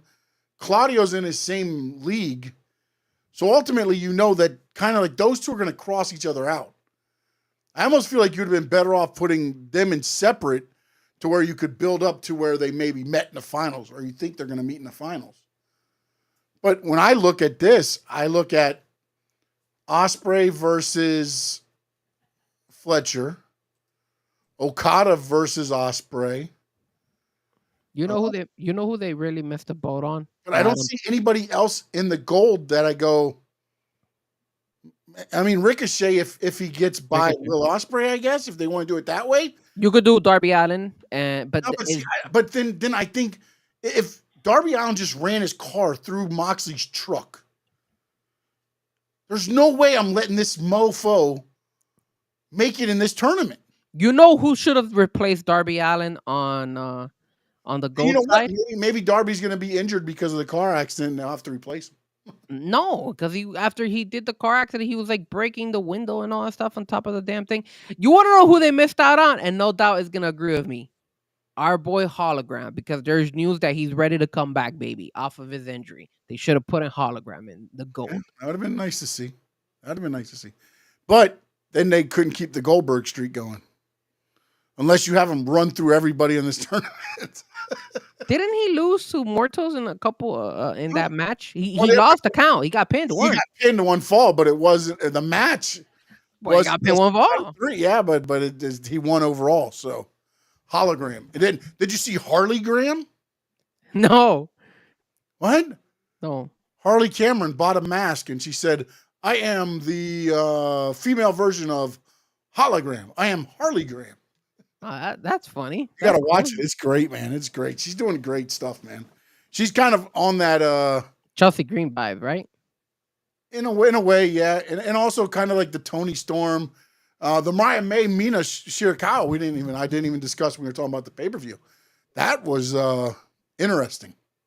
Yeah, I did see that. The whole Mina wiping her blood on Mariah the same way Mariah wiped Tony's. You know what I'm saying? Like it was just the same kind of feel there on that. So that's going to be interesting to see there too. I knew it was coming. I just didn't know how they were going to work it. No Doubt says hologram is back. Nice. He could win every match in 20 minutes. Great. Yeah, of course. Yeah, he's hologram. Yeah, there's news on hologram that he's teasing that he's gonna come back after being sidelined. So yeah, Oh, was he sending out holograms? What's he doing? I don't know, but they I had read a report about maybe like about a week ago that it's about time that he's gonna make his way back, baby. Hologram. Oh, yeah. All right. So now the next thing we're going to discuss is any thoughts on SmackDown, Raw, Dynamite that we haven't covered as of yet, sir?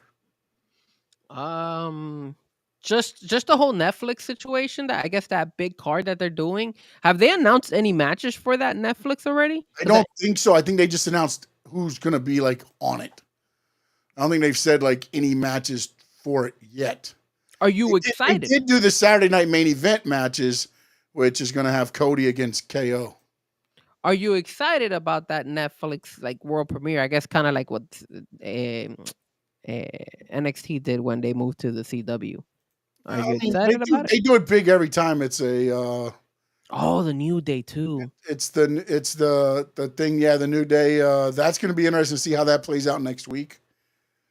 Like, they were going hard yesterday. Dude, they told each other everything they didn't want to hear about each other. Wow, they went really hard yesterday. I really thought I was waiting for them to smack each other and hit each other, but they didn't. They held back, didn't they? I was really waiting for like Big E to walk in and be like, "Hey," like not to be active or anything, just to be like, "Hey, next week we need to squash this. Next week's about us or something." But I don't know what they're gonna do, man. Ultimately, I feel like you're heading for the breakup, but the only question I would have after that is, what do they do next?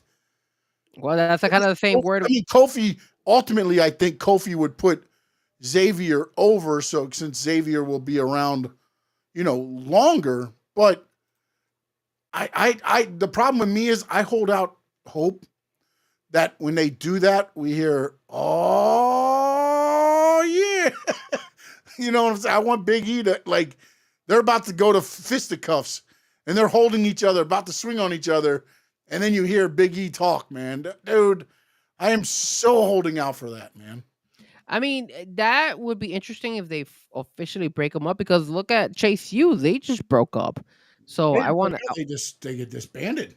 Yes, I that keeps me intrigued because obviously I'm recording today's show. So I want to go ahead and take a look at it and see if they mention anything about Chase U. I'm pretty sure they probably have already, but I wanna. It would be very very interesting if they go that route as well. I mean, they've been teasing it for a while, dude. So it's like it's a must. And then also remember the Miz and the Wyatt Six and the whole attack.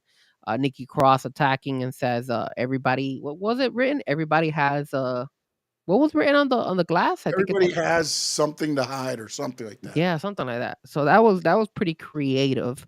As well. But also, you know what I thought was very creative, and again, this is how to me you use kind of social media. Karrion Kross went as himself on his social media and was showing the tattoos and how he was going to be a part of the Bray Wyatt when Bray Wyatt came back with Uncle Howdy. He was going to be a part of that. He has a tattoo and everything that they were going to be up, and he kind of told the story, and it kind of gives it, like there's layers to this. If they use it, you know what I'm saying? That's what I want to. I want them to use it, man, because this has something that you can build on with the Final Testament. To me, it has something you can build on more than Chad Gable and American Made. Like this has like layers you could build on. Yeah, and then also, it will be very very interesting as well. If they bring back the R-Truth that gets no doubt that everyone has something to lose is what it said. I'm sorry. Yeah. I messed it up. And it would be pretty cool if they start bringing R-Truth again to like make his silly, appearances, kind of like what he did with the Judgment Day and all that stuff. I like that. I like that from R-Truth. Mm-hmm. That I like from him. I hope they do that more often. Not only with him, like it will be funny. I swear to God, it would be. I hope WWE does this.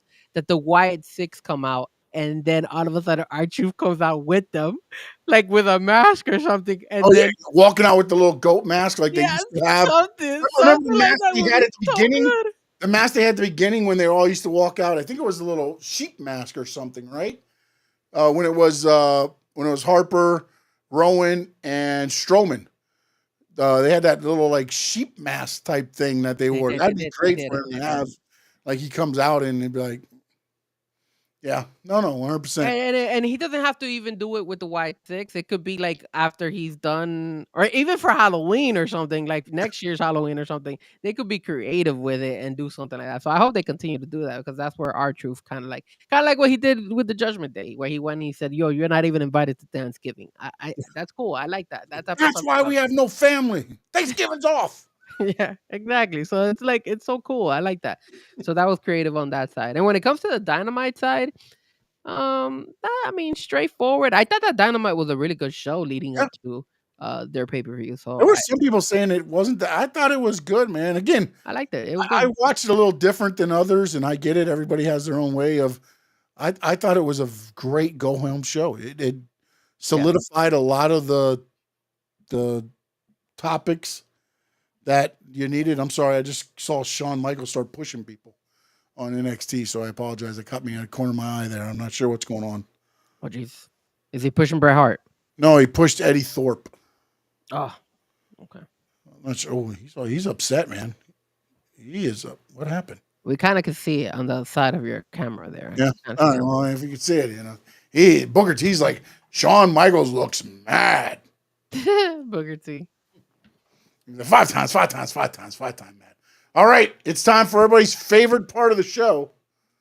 It is time to spin the wheel. Hopefully I did this right. I don't know if I put all the topics right on here or not. So we'll see what pops up. Sorry, I had no topics, so I couldn't. All right, here we go. The spin of the wheel. Whoops. I'm back. Hold on. We got to do this again. I hit the wrong button. There he goes. All right, now we're back. Why are you doing the blue meanie dance? Why isn't it? Oh, there we go. Okay. All right, here we go. There we go.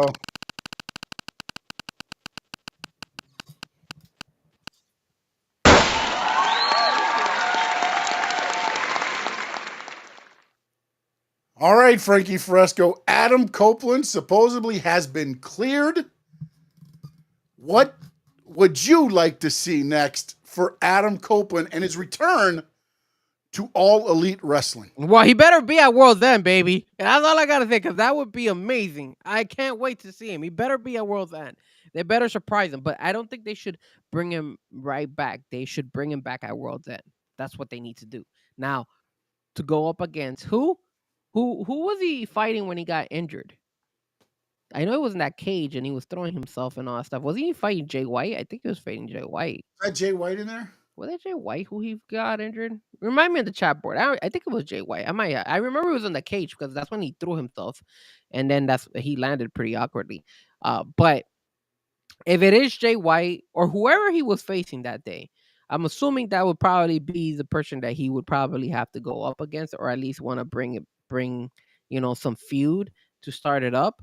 And I'm excited. I think at the end of the day, another heavy hitter back in the AEW world. The only issue is Black. It was Malachi Black. Perfect. So then bring you know what? And you get Malachi Black over again. So, and he hasn't left yet. So maybe you do that. Maybe you incorporate Malachi Black in a match or something like that, and then Adam Copeland can come back for that matchup and kind of surprise Malachi Black and then stir it up. He doesn't have to even wrestle. All he has to do is just show up to like impress the people and get the people going. What do you think, sir? So here's what I would love to see happen. I would love for Moxley to take on, I'm thinking it's going to be Darby Allin at World's End. They do their match, da-da-da-da-da-da. Moxley gets laid out. Christian Cage comes out, signs his contract, puts ink to the paper so that the contract has been signed.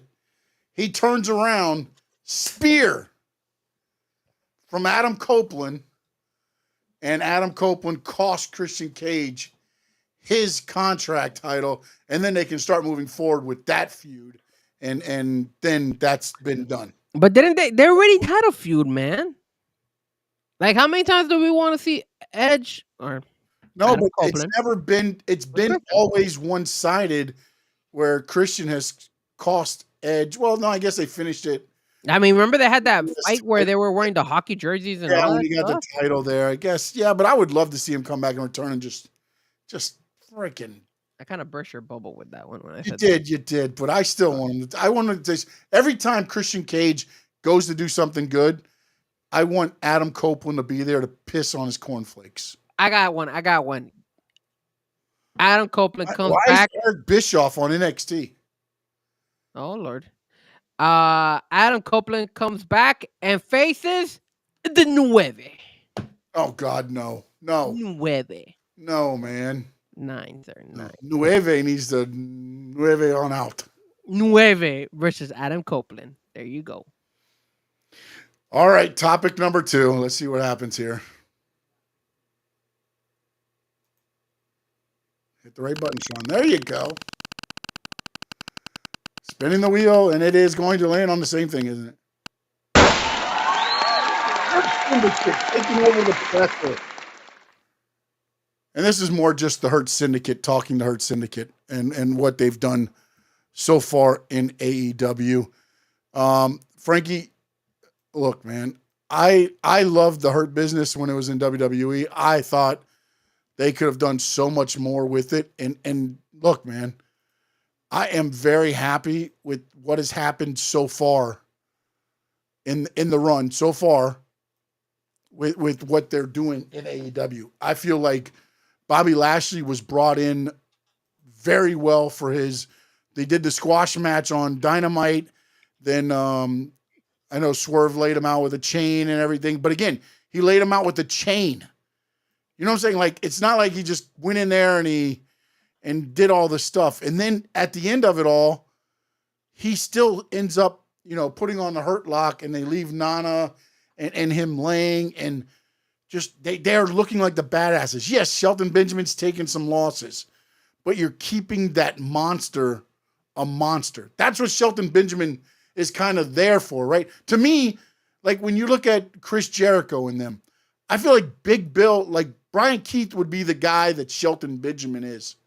He's the one taking kind of the punishment, the losses a little bit. He'll get some wins here and there, but you're protecting Nueve. You're protecting, the bigger guy. Do we want to protect Nueve? I think, look, a lot of people are saying, believe it or not, I've heard more people saying Anthony Bowen's going to Hurt Syndicate, not Max Caster. I do like the fact that for them to recruit. I do. Yeah, I love that, man. I love that. Even if it's nobody from inside, if it's, I'm not saying it doesn't have to be somebody new. If it's somebody from inside, I like the layers that they've been doing with this. And this is what I thought the Hurt Business to me, man, when they had Cedric Alexander, Shelton Benjamin, it was MVP, it was Bobby Lashley. Like, those guys should have gotten so much more than what they did. They got to a certain height, and then they just disbanded them. Oh, Lashley's got to turn. You got to turn on Lashley, and now you guys feud against each other, because that's how they calm everything down, right? Think about it. The NWO, what happened?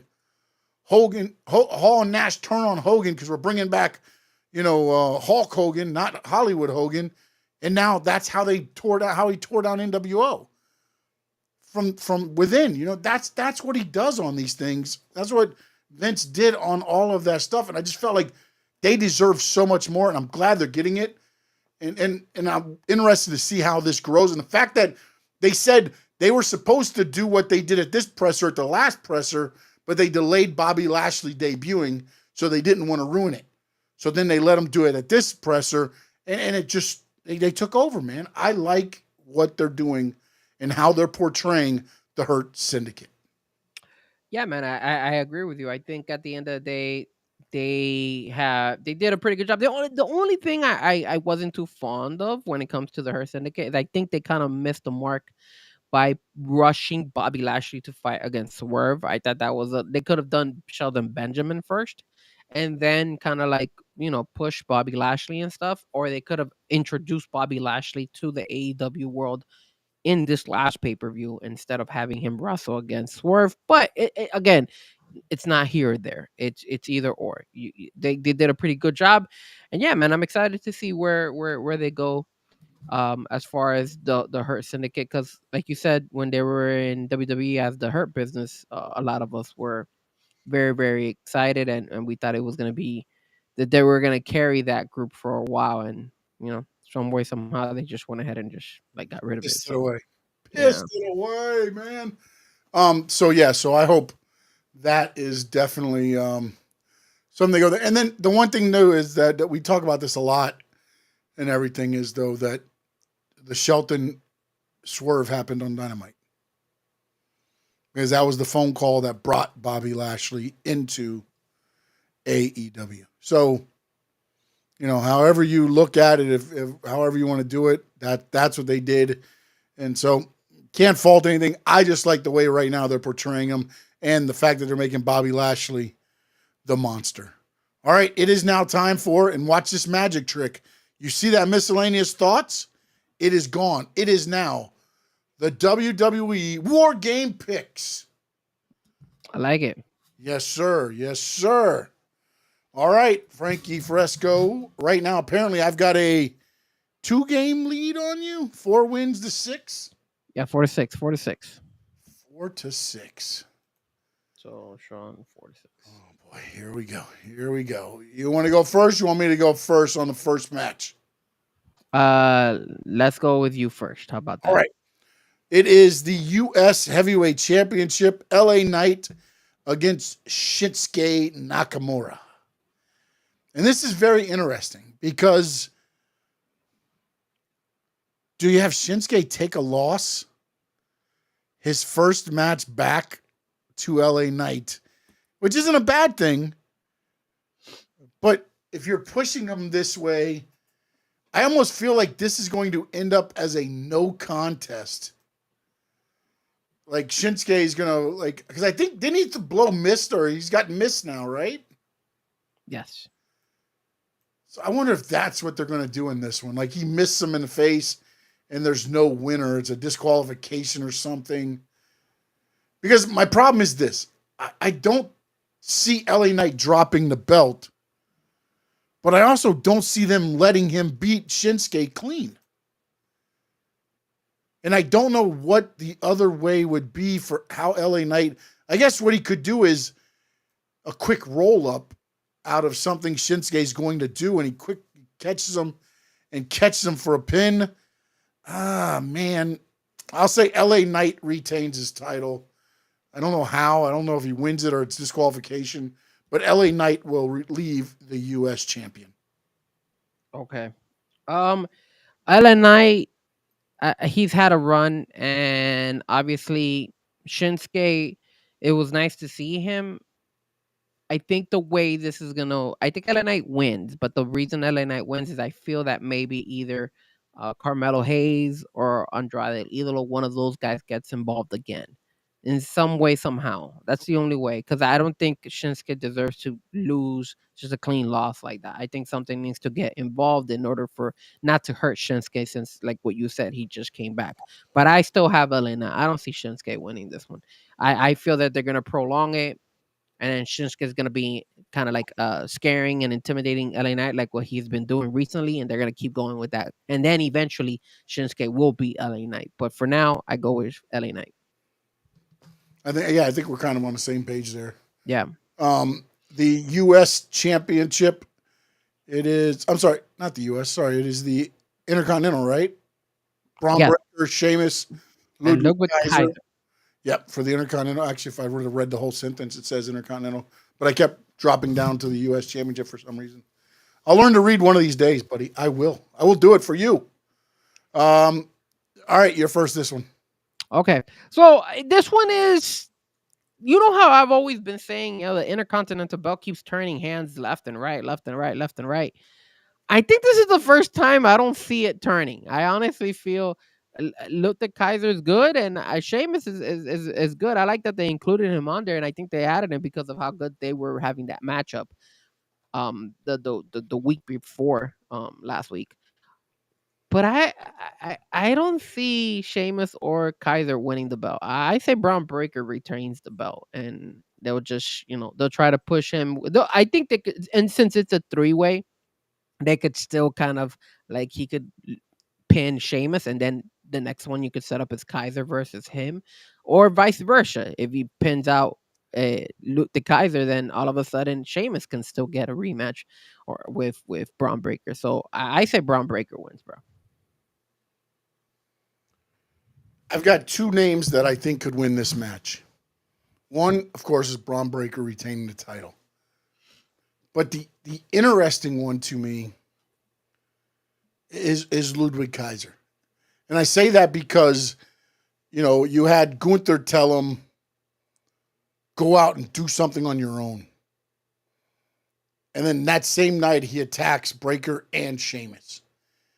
Then he had a great match going with Breaker, and of course, Sheamus returns the favor.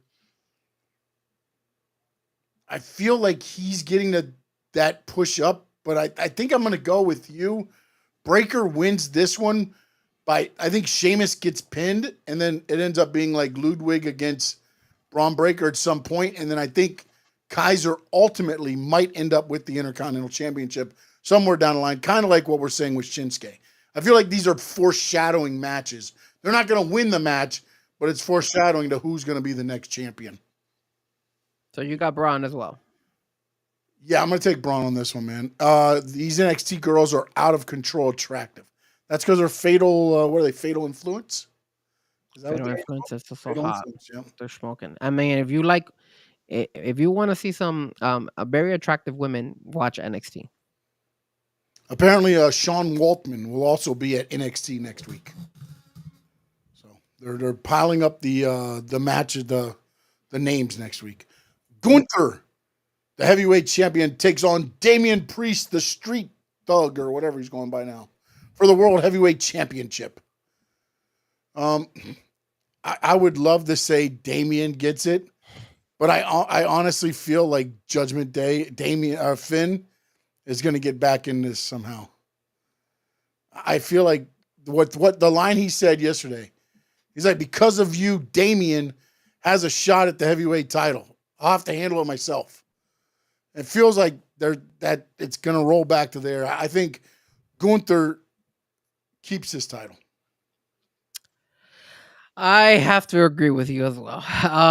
Gunther has been getting beat up left and right, and That's the other thing. Damian has been having the edge every single moment. I just don't see it happening in the pay-per-view. I don't see him all of a sudden. I know he's been selling it, saying that, hey, you're afraid of me because my style and all that stuff, and you're feeling the pressure and all that stuff. I just don't see it, man. I just don't see Damian Priest. It's like, how they built you up, and then at the end loses. So that's what I feel like they're doing with Damian Priest. Yeah. So, and I do like the fact that they will incorporate like Finn Balor some way somehow, or Gunther wins straightforward. Yeah, or not. You know what? It could be even Ludwig Kaiser, because then if Breaker wins the thing and Ludwig's kind of, would they have Damian take on Ludwig to kind of build up Kaiser a little bit more too? Maybe, you know what I'm saying? Like, I mean, it could be. I don't think Gunther beats him clean. Is what I'll go with. I want to say it's Finn, but now I look at the Ludwig might be the one that does it. Women's War Games. Morgan, Rodriguez, Jax, Stratton, LeRae takes on Ripley, Belair, Naomi, Io Sky, and Bailey. Your choice. I think the match is gonna be solid regardless of how they've been building this up. I know the fact that they just put in 5 heels and 5 baby faces and just here it is, here we go. And like you said, there really isn't that much like beef besides Rhea Ripley and Liv Morgan. It won't hurt Liv Morgan or Nia Jax or any of those girls to lose.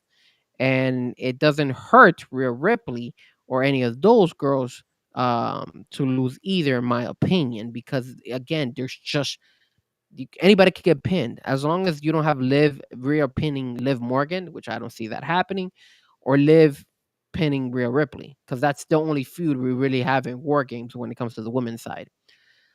I you know, I gotta give it.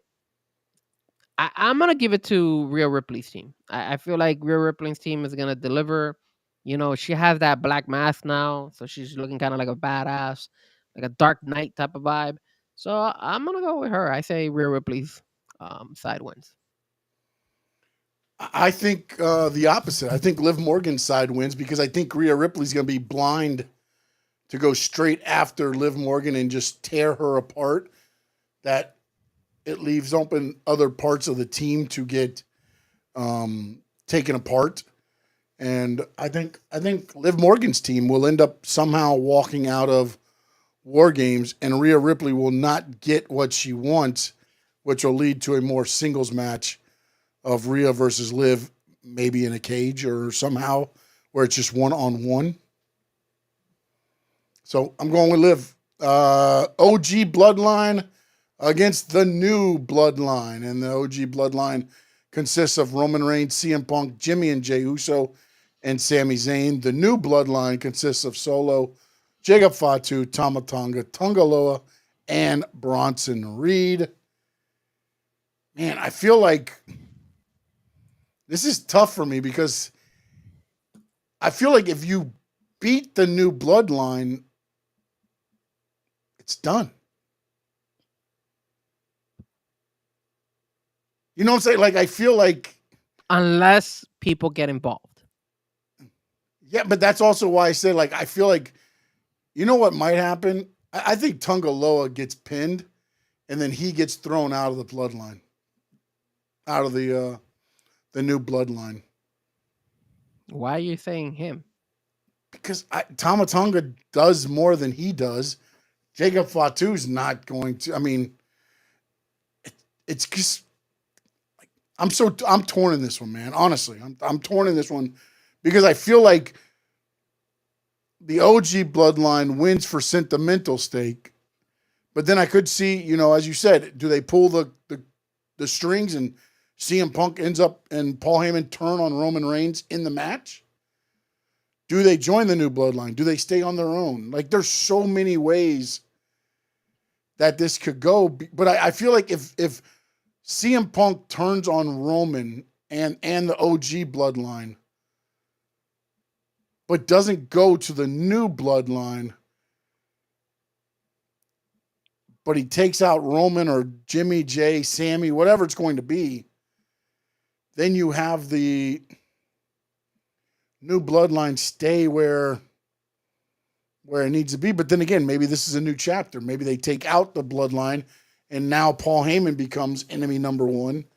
God, there's so much ways you could go with this match. Yeah, you have options. Because at what you said, even what you just finished saying is actually could work out, in which CM Punk like accidentally hits Roman or one of the OG Bloodline, and he doesn't, and he has no ties whatsoever with the new Bloodline. And now you created something where, hey, now Roman could also be into like a storyline with CM Punk going and leading up eventually to maybe Royal Rumble. That could be a possibility. Yeah, and no doubt says the OG Bloodline cannot keep getting beat. They have to get a win. Heyman turning, etc., can all come later. But also at the same time, Solo, like, I mean, yeah, he got the win over Roman at the Crown Jewel. It's Crown Jewel, no? Yeah. But it's always been with help. You know what I'm saying? Like, I still don't feel like Solo and that group has cemented themselves as, okay, they can lose this and keep going. Like, I feel if they lose this, you might as well just break them up. Or they have to bow down and join the Bloodline. They have to join Roman. Again, that's the part that I don't know. And maybe on Friday, like, to me, this thing should go to where, but then they can't, because then if Roman's team loses, they have to join Solo. It should be like whoever loses has to, what do they call it on SmackDown? The when Solo said you have to come out and do your Acknowledge him.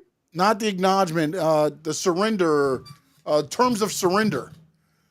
There should be terms of surrender put on this to whoever loses has to acknowledge the other tribal chief.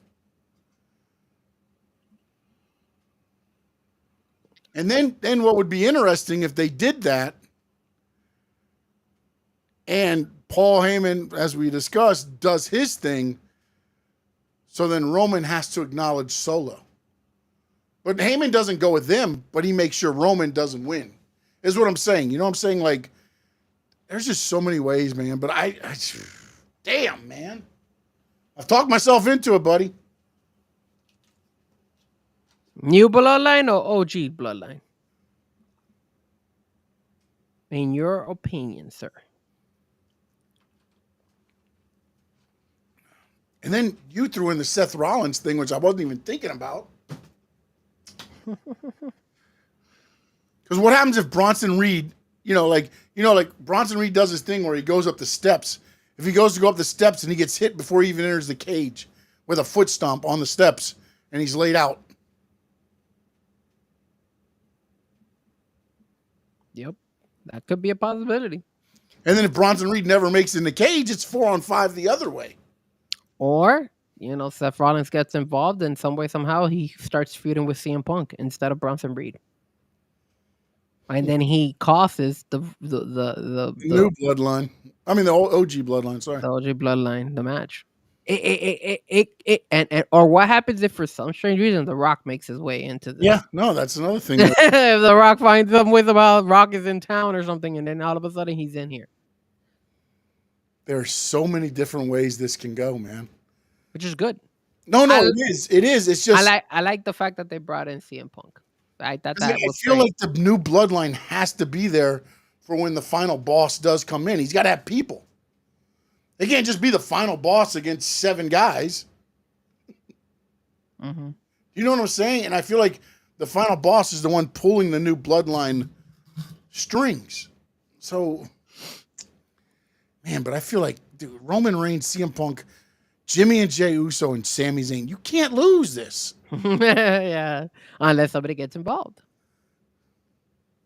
Unless somebody jumps in and gets involved. That's the thing. Do you want me to pick first? Make you think a little bit?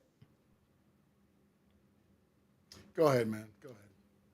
Okay, so initially, I was going to say that somebody gets involved, whether it's The Rock, whether it's Seth, somebody's going to get involved and was going to cost the Roman Reigns, the OG bloodline, the match.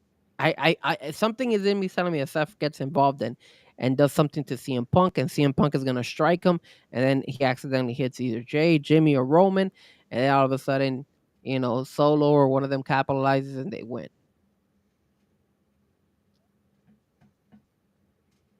But I just can't see it happen, man. It's the same storyline after storyline. They just got the winning crown jewel. I say Roman's team wins. So I'm going to go Roman.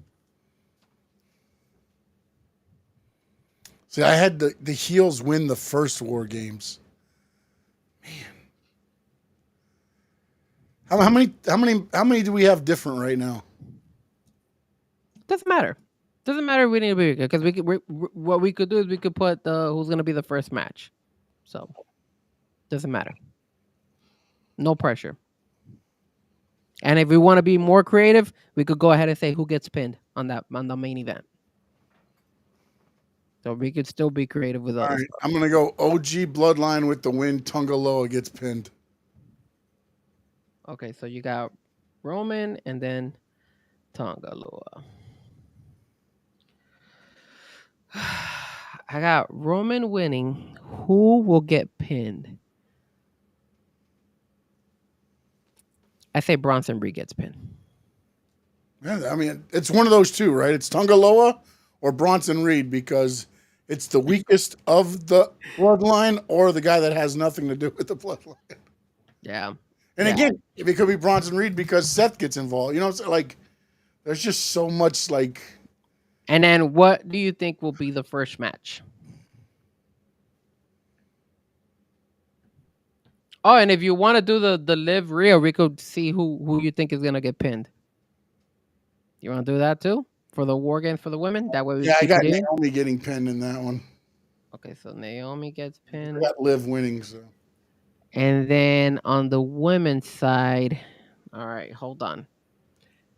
Candice LeRae, Raquel. I say Raquel Pennington. Raquel Rodriguez, not Raquel Pennington. Raquel Rodriguez. Raquel Pennington is a UFC fighter. I think Rodriguez, huh? Raquel Rodriguez gets pinned. Rhea Ripley is able to pin her. Yeah, Rhea's going after Liv, and Raquel takes the bullet. Yeah, Raquel gets pinned. See that? Yeah, and then I think, honestly, I think the women's war games might start. Oh man, are you saying that because I mentioned that last week's show? Well, no, because I know the men's is ending, Yeah, we all know that. and usually the second best match is kind of the starter now. It's kind of the way WWE has gotten it. So, you know what?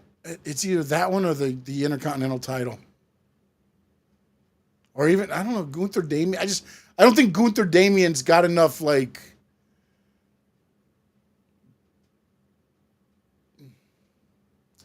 See, Braun Breaker, though, I don't think there's going to be a new champion. LA Knight, I don't think there's going to be a new champion. I got to go women's war games. I don't think if there was going to be a new champion, then you start with that match, maybe. But I think you got to start women's war games.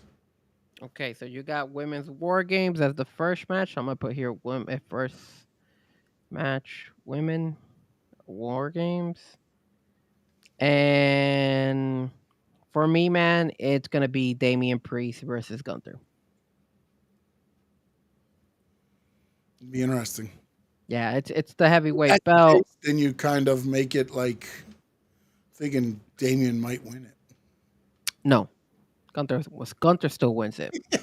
Gunther still wins it, but it's the first match because it's a big match because it's for the heavyweight belt. Yeah. But at the same time, you could get Finn Balor involved in it, and then it could lead up to the women's war games match, probably second or third match into it.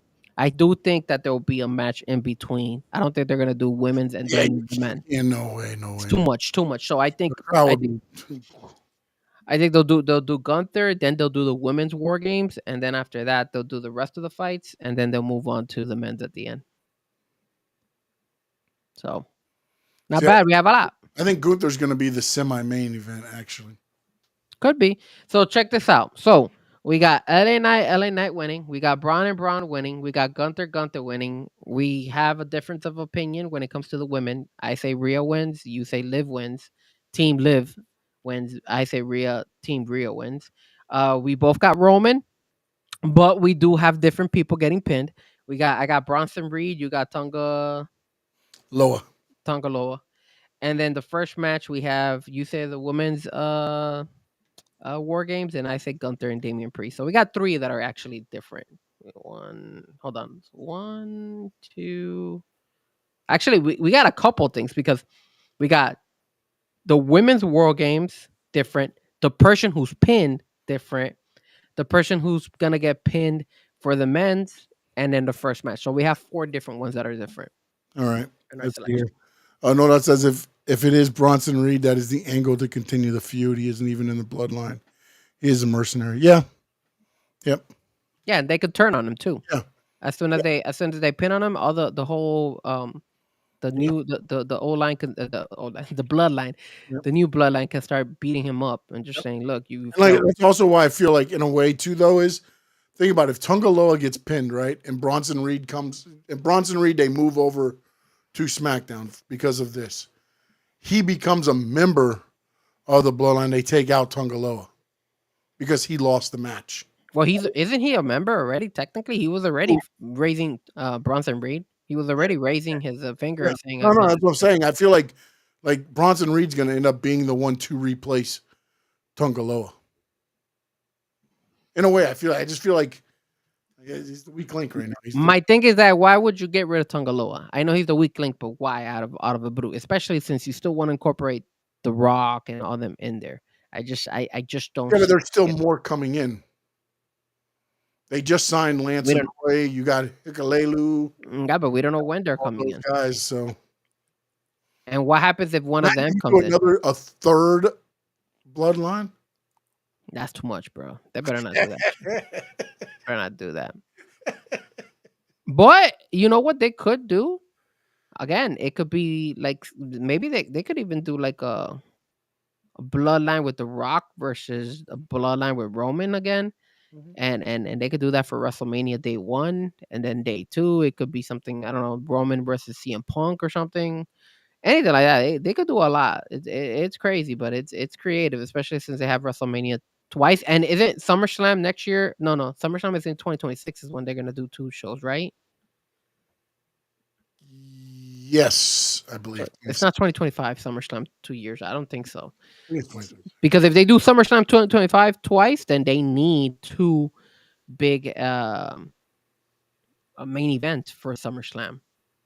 Let me see. SummerSlam 2025. Is it No, it's 2 nights, August 2nd and 3rd, MetLife Stadium, 2025. yeah, so see, check this out. So they need That's coming out of I mean, that's not even what April. April is WrestleMania, right? I believe so, yes. Damn, dude. So think about it. They need 2 main event big fights for a SummerSlam next year. Because next year's August is 2025. I thought it was 2026. So just think about it. They could still do these war games and stuff like that, but April 19th and 20th is WrestleMania, 2 nights. So basically the middle of April. In less than 3 months, yeah, a little over 3 months, they're going to have to figure out how to do 2 main events for SummerSlam. So something's going to have to start happening earlier to put the egg in to be the SummerSlam mania. You know what I'm saying? Like, it's not just going to be like, oh, whatever happens at WrestleMania, now we build. They're gonna have it slowly building now, or at least start by Royal Rumble. You're gonna start seeing like maybe just eggs, maybe people running into each other of what the main events could be. And not only that, but keep in mind, this might be the first time that this WrestleMania doesn't reset the storylines or reset the roster in that way. Like what they kind of do. They might have to prolong it and allow SummerSlam to be the one that resets everything. So yeah, that'd be interesting. Yeah, because remember, you always said that they usually reset. Yeah, WrestleMania has always been the reset. WrestleMania always. They even did the draft. All that stuff happened after the WrestleManias. You gotta be creative, man. Triple H has got a lot of work on his hand, man, because he has to make it relevant. He has to make it big. I know it's just having 2 days, and you want to live up to expectations. Got to be huge. Yeah, look what they're doing with the NXT show. Right, SummerSlam's got to be huge. Look what they did with the NXT show going to CW. Now they got to do that with Netflix with Monday Night Raw. So think about it. They're always doing something big, so they can't just let SummerSlam go to waste either. Yeah, but you also can't waste things because again, and not saying right or wrong, there's different booking methods in WWE and in AEW. Yeah. So, the thing is, they don't usually put that out. But how many times now? Again, you got your first, and also you have Saturday night main events coming up. There's 2 of them, I believe. One in December, one in January. You have the Netflix in January. Then you've got the Royal Rumble February 1st. You got WrestleMania April 19th and 20th. August 2nd and 3rd, 2-night SummerSlam. Sean, it makes sense. Got pay-per-views in between. It makes sense why they brought in those women IC and US titles, man, too. Yeah, no, it adds. You know what's going to happen? Your Elimination Chambers, your Crown Jewels, you're going to get those titles defended on there because you can't waste, you can't have crazy matches when you have 2 nights of WrestleMania the next month. It's a lot of you're gonna get a lot of those titles now, I believe. Well, Crown Jewel, they're still gonna have that dumb, stupid ass King and Queen of the Ring and stuff. Man, they're still gonna do the stupid ring thing, but yeah, that'll be at the end of the year. The first one will be the King and Queen of the Ring. The second one will be the Crown Jewel champion. You know what's going to be Crown Jewel champion. But check this out. The Crown Jewel happens in September. So SummerSlam would set up your Crown Jewel. match. Basically, the champions coming out of SummerSlam would set up your main event at Crown Jewel. Yeah. Man. Damn. Dude, if you're booking storylines like crazy over there in the WWE world, it's gonna be rough next year because of that SummerSlam having two main events, 2 days. That's gonna be rough. And then heaven forbid, knock on wood. Anybody get hurt? Oh my goodness. Jesus Christ! If anybody gets hurt, that's why it makes sense why they did the women's IC and US titles, because now they could put a woman. They I don't think you would headline it, but it could be kind of like a co-main event for one of those. You can. Or even on night one, you put one title, and the night two, you put the other one. And remember, they with all the things. Think about it.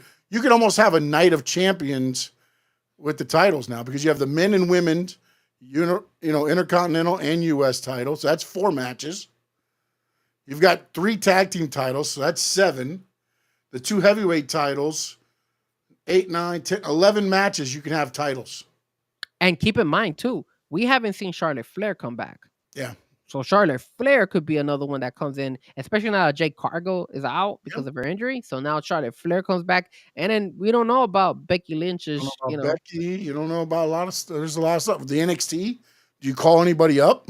Tiffany still has the money in the bank. In the bank briefcase. Dude, they got a lot. I mean, look, you gotta give storylines going on. You gotta give them. And you know what? Not to discredit, but AEW also has a lot of storylines going on. So no. I know we're sometimes a little bit heavy on the WWE side. But again, AEW has started doing more. They always have great matches. AEW. That's not the thing, but their thing is, let's put great matches. Whereas, WWE is more, let's get in a story. I'm not saying all WWE stories are great, but if you look at their card, most of them are part of a story or has been part of a story. I mean, look at what happened with the Sheamus. Think about the Sheamus one. That started a while ago because Ludwig Kaiser came back from injury and attacked Sheamus. Then they fought, and then Sheamus got the best of it. Then Sheamus moved on to Braun, and then Ludwig Kaiser's back now, and Ludwig Kaiser took out. It's like you see it building, and you're starting to see more of that, happen over in AEW, which, again, I like that stuff. It's not for everybody. I'm not saying it's right or wrong. That's the kind of TV I like to see, because it invests me to spend time to watch the product. I love watching good matches, but I can record that and watch it. When you have me hooked is when you do little things like cut to the back and you see somebody standing behind you, like, does that mean something?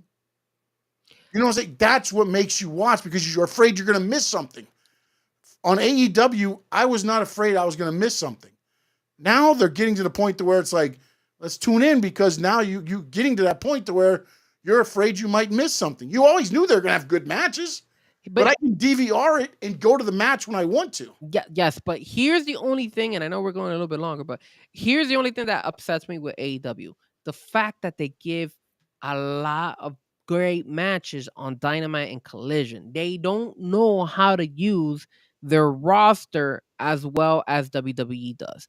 You're not seeing Nia Jax versus Bailey on SmackDown. You're going to get it on a pay-per-view. You're not getting Liv versus Rhea on Monday Night Raw as the main event. No, you're getting them on a pay-per-view. You could, throw them in there in little tweaks and, tag team matches and stuff like that. Yes.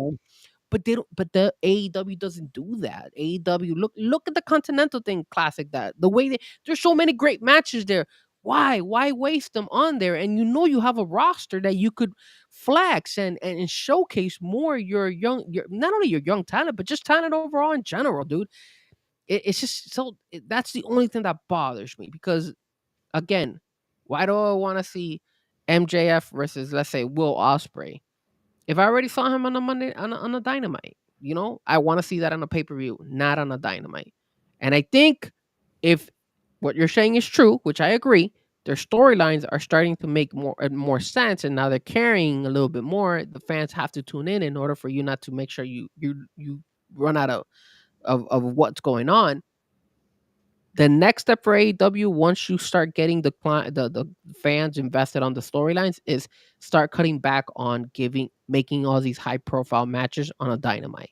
You could give us one, but you don't need every Dynamite with that same. Yeah, but see, type I of thing. think they've conditioned their audience just like WWE's conditioned their audience, like what you're saying now. I feel like AEW's conditioned the audience to their style. Like that's you tune. Your hardcore AEW know they're going to tune in because they're going to get Ospreay versus MJF on Dynamite. You know what I'm saying? Like, You don't have I'm not saying right, wrong either way, but I'm saying that's what they've conditioned their audience to. Just like WWE for the longest time, their audience was conditioned to just kind of sit on their hands and not cheer or not make chants and everything else like that. Like now they've conditioned them to get a little bit more into it and brought a different vibe into it. True. And that's because of AEW. But if WWE was able to do that and allow their fans to do that, and the fans are still there, then I don't see why AEW can't change that condition a little bit, tweak it. You don't have to completely get rid of it, but tweak it. You got to do it over time, though. It's just like correct. That's what I'm saying. That's they brought them in gradually, and I think that's why it's working so well. Because, again, and again, I'm not saying that they didn't have storylines before. I know. I got it from somebody like, well, they tell stories all the time. They did, but it was more toward their main event talent than it was where, like now, even the Max Caster thing, that's an angle. Hell the yeah. Max Caster, Anthony Bowens thing is an angle. The fact that he's got a card, now you've got layers on top of it. That's what I'm talking about. There needs to be there shouldn't just be, black and white. There needs to be gray. The fact Caster has the card, but everybody thinks Bowens is going to be the one that goes. The fact that they could have won the tag team belts by him pinning his partner, that's creative. That's cool. That's different. Then now you start thinking about intrigue, and then of course the Hurt Syndicate and all that stuff. All of a sudden you're like, okay, where is this leading up to? Yeah. And that's where WWE does a phenomenal job. But again, I think once you got in the fans to really enjoy and understand the feud and understand the storylines, then they could kind of lay back a little bit and saying, hey, we don't need a Will Ospreay versus a Ricochet on a Wednesday Dynamite. That's the type of fight we should have on a pay-per-view. Mimo, what's up, my man? I agree with that too. And then the other thing too is, as I said when we talked about the Continental Classic, is you just had Will Ospreay make Kyle Fletcher a made man. And now he's in the Continental Classic. I feel like if you're going to do that, then Kyle Fletcher needs to be that guy and get elevated. Like, he needs that push now. Like, why is he in the Continental Classic? Well, remember, Danny, they had that Clean beat.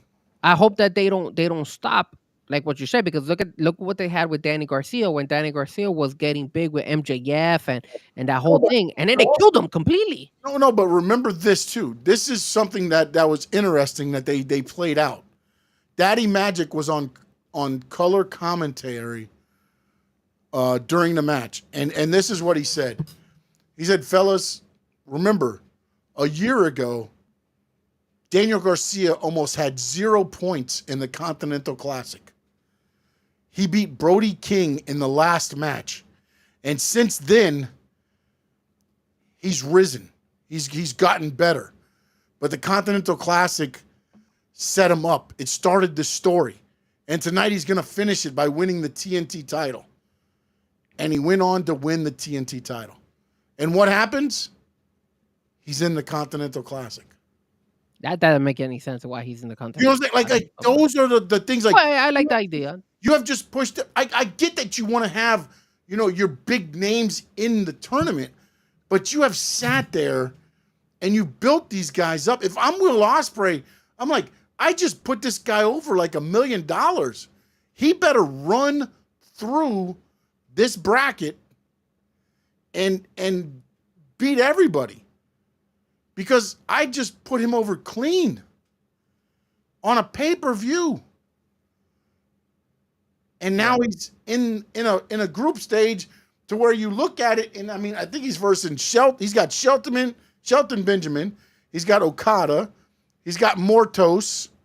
And I can't remember who. I think there's one more, but I can't remember who it is right off the top of my head. But so all those are in that same group with him. Yeah. So, all right, time to get to the final thoughts, my man. Final thoughts is straight edge, she and Dump, go kiss my ass. Is that somebody that's that knows you? Yeah. I figured. He's just coming around trolling, but it's all good. Goodness gracious. Trollers. We're not even talking sports. We're talking wrestling, sir. That was last week. Exactly. Doesn't even hurt that much anymore. Columbia didn't lose this week. We didn't play this week, so.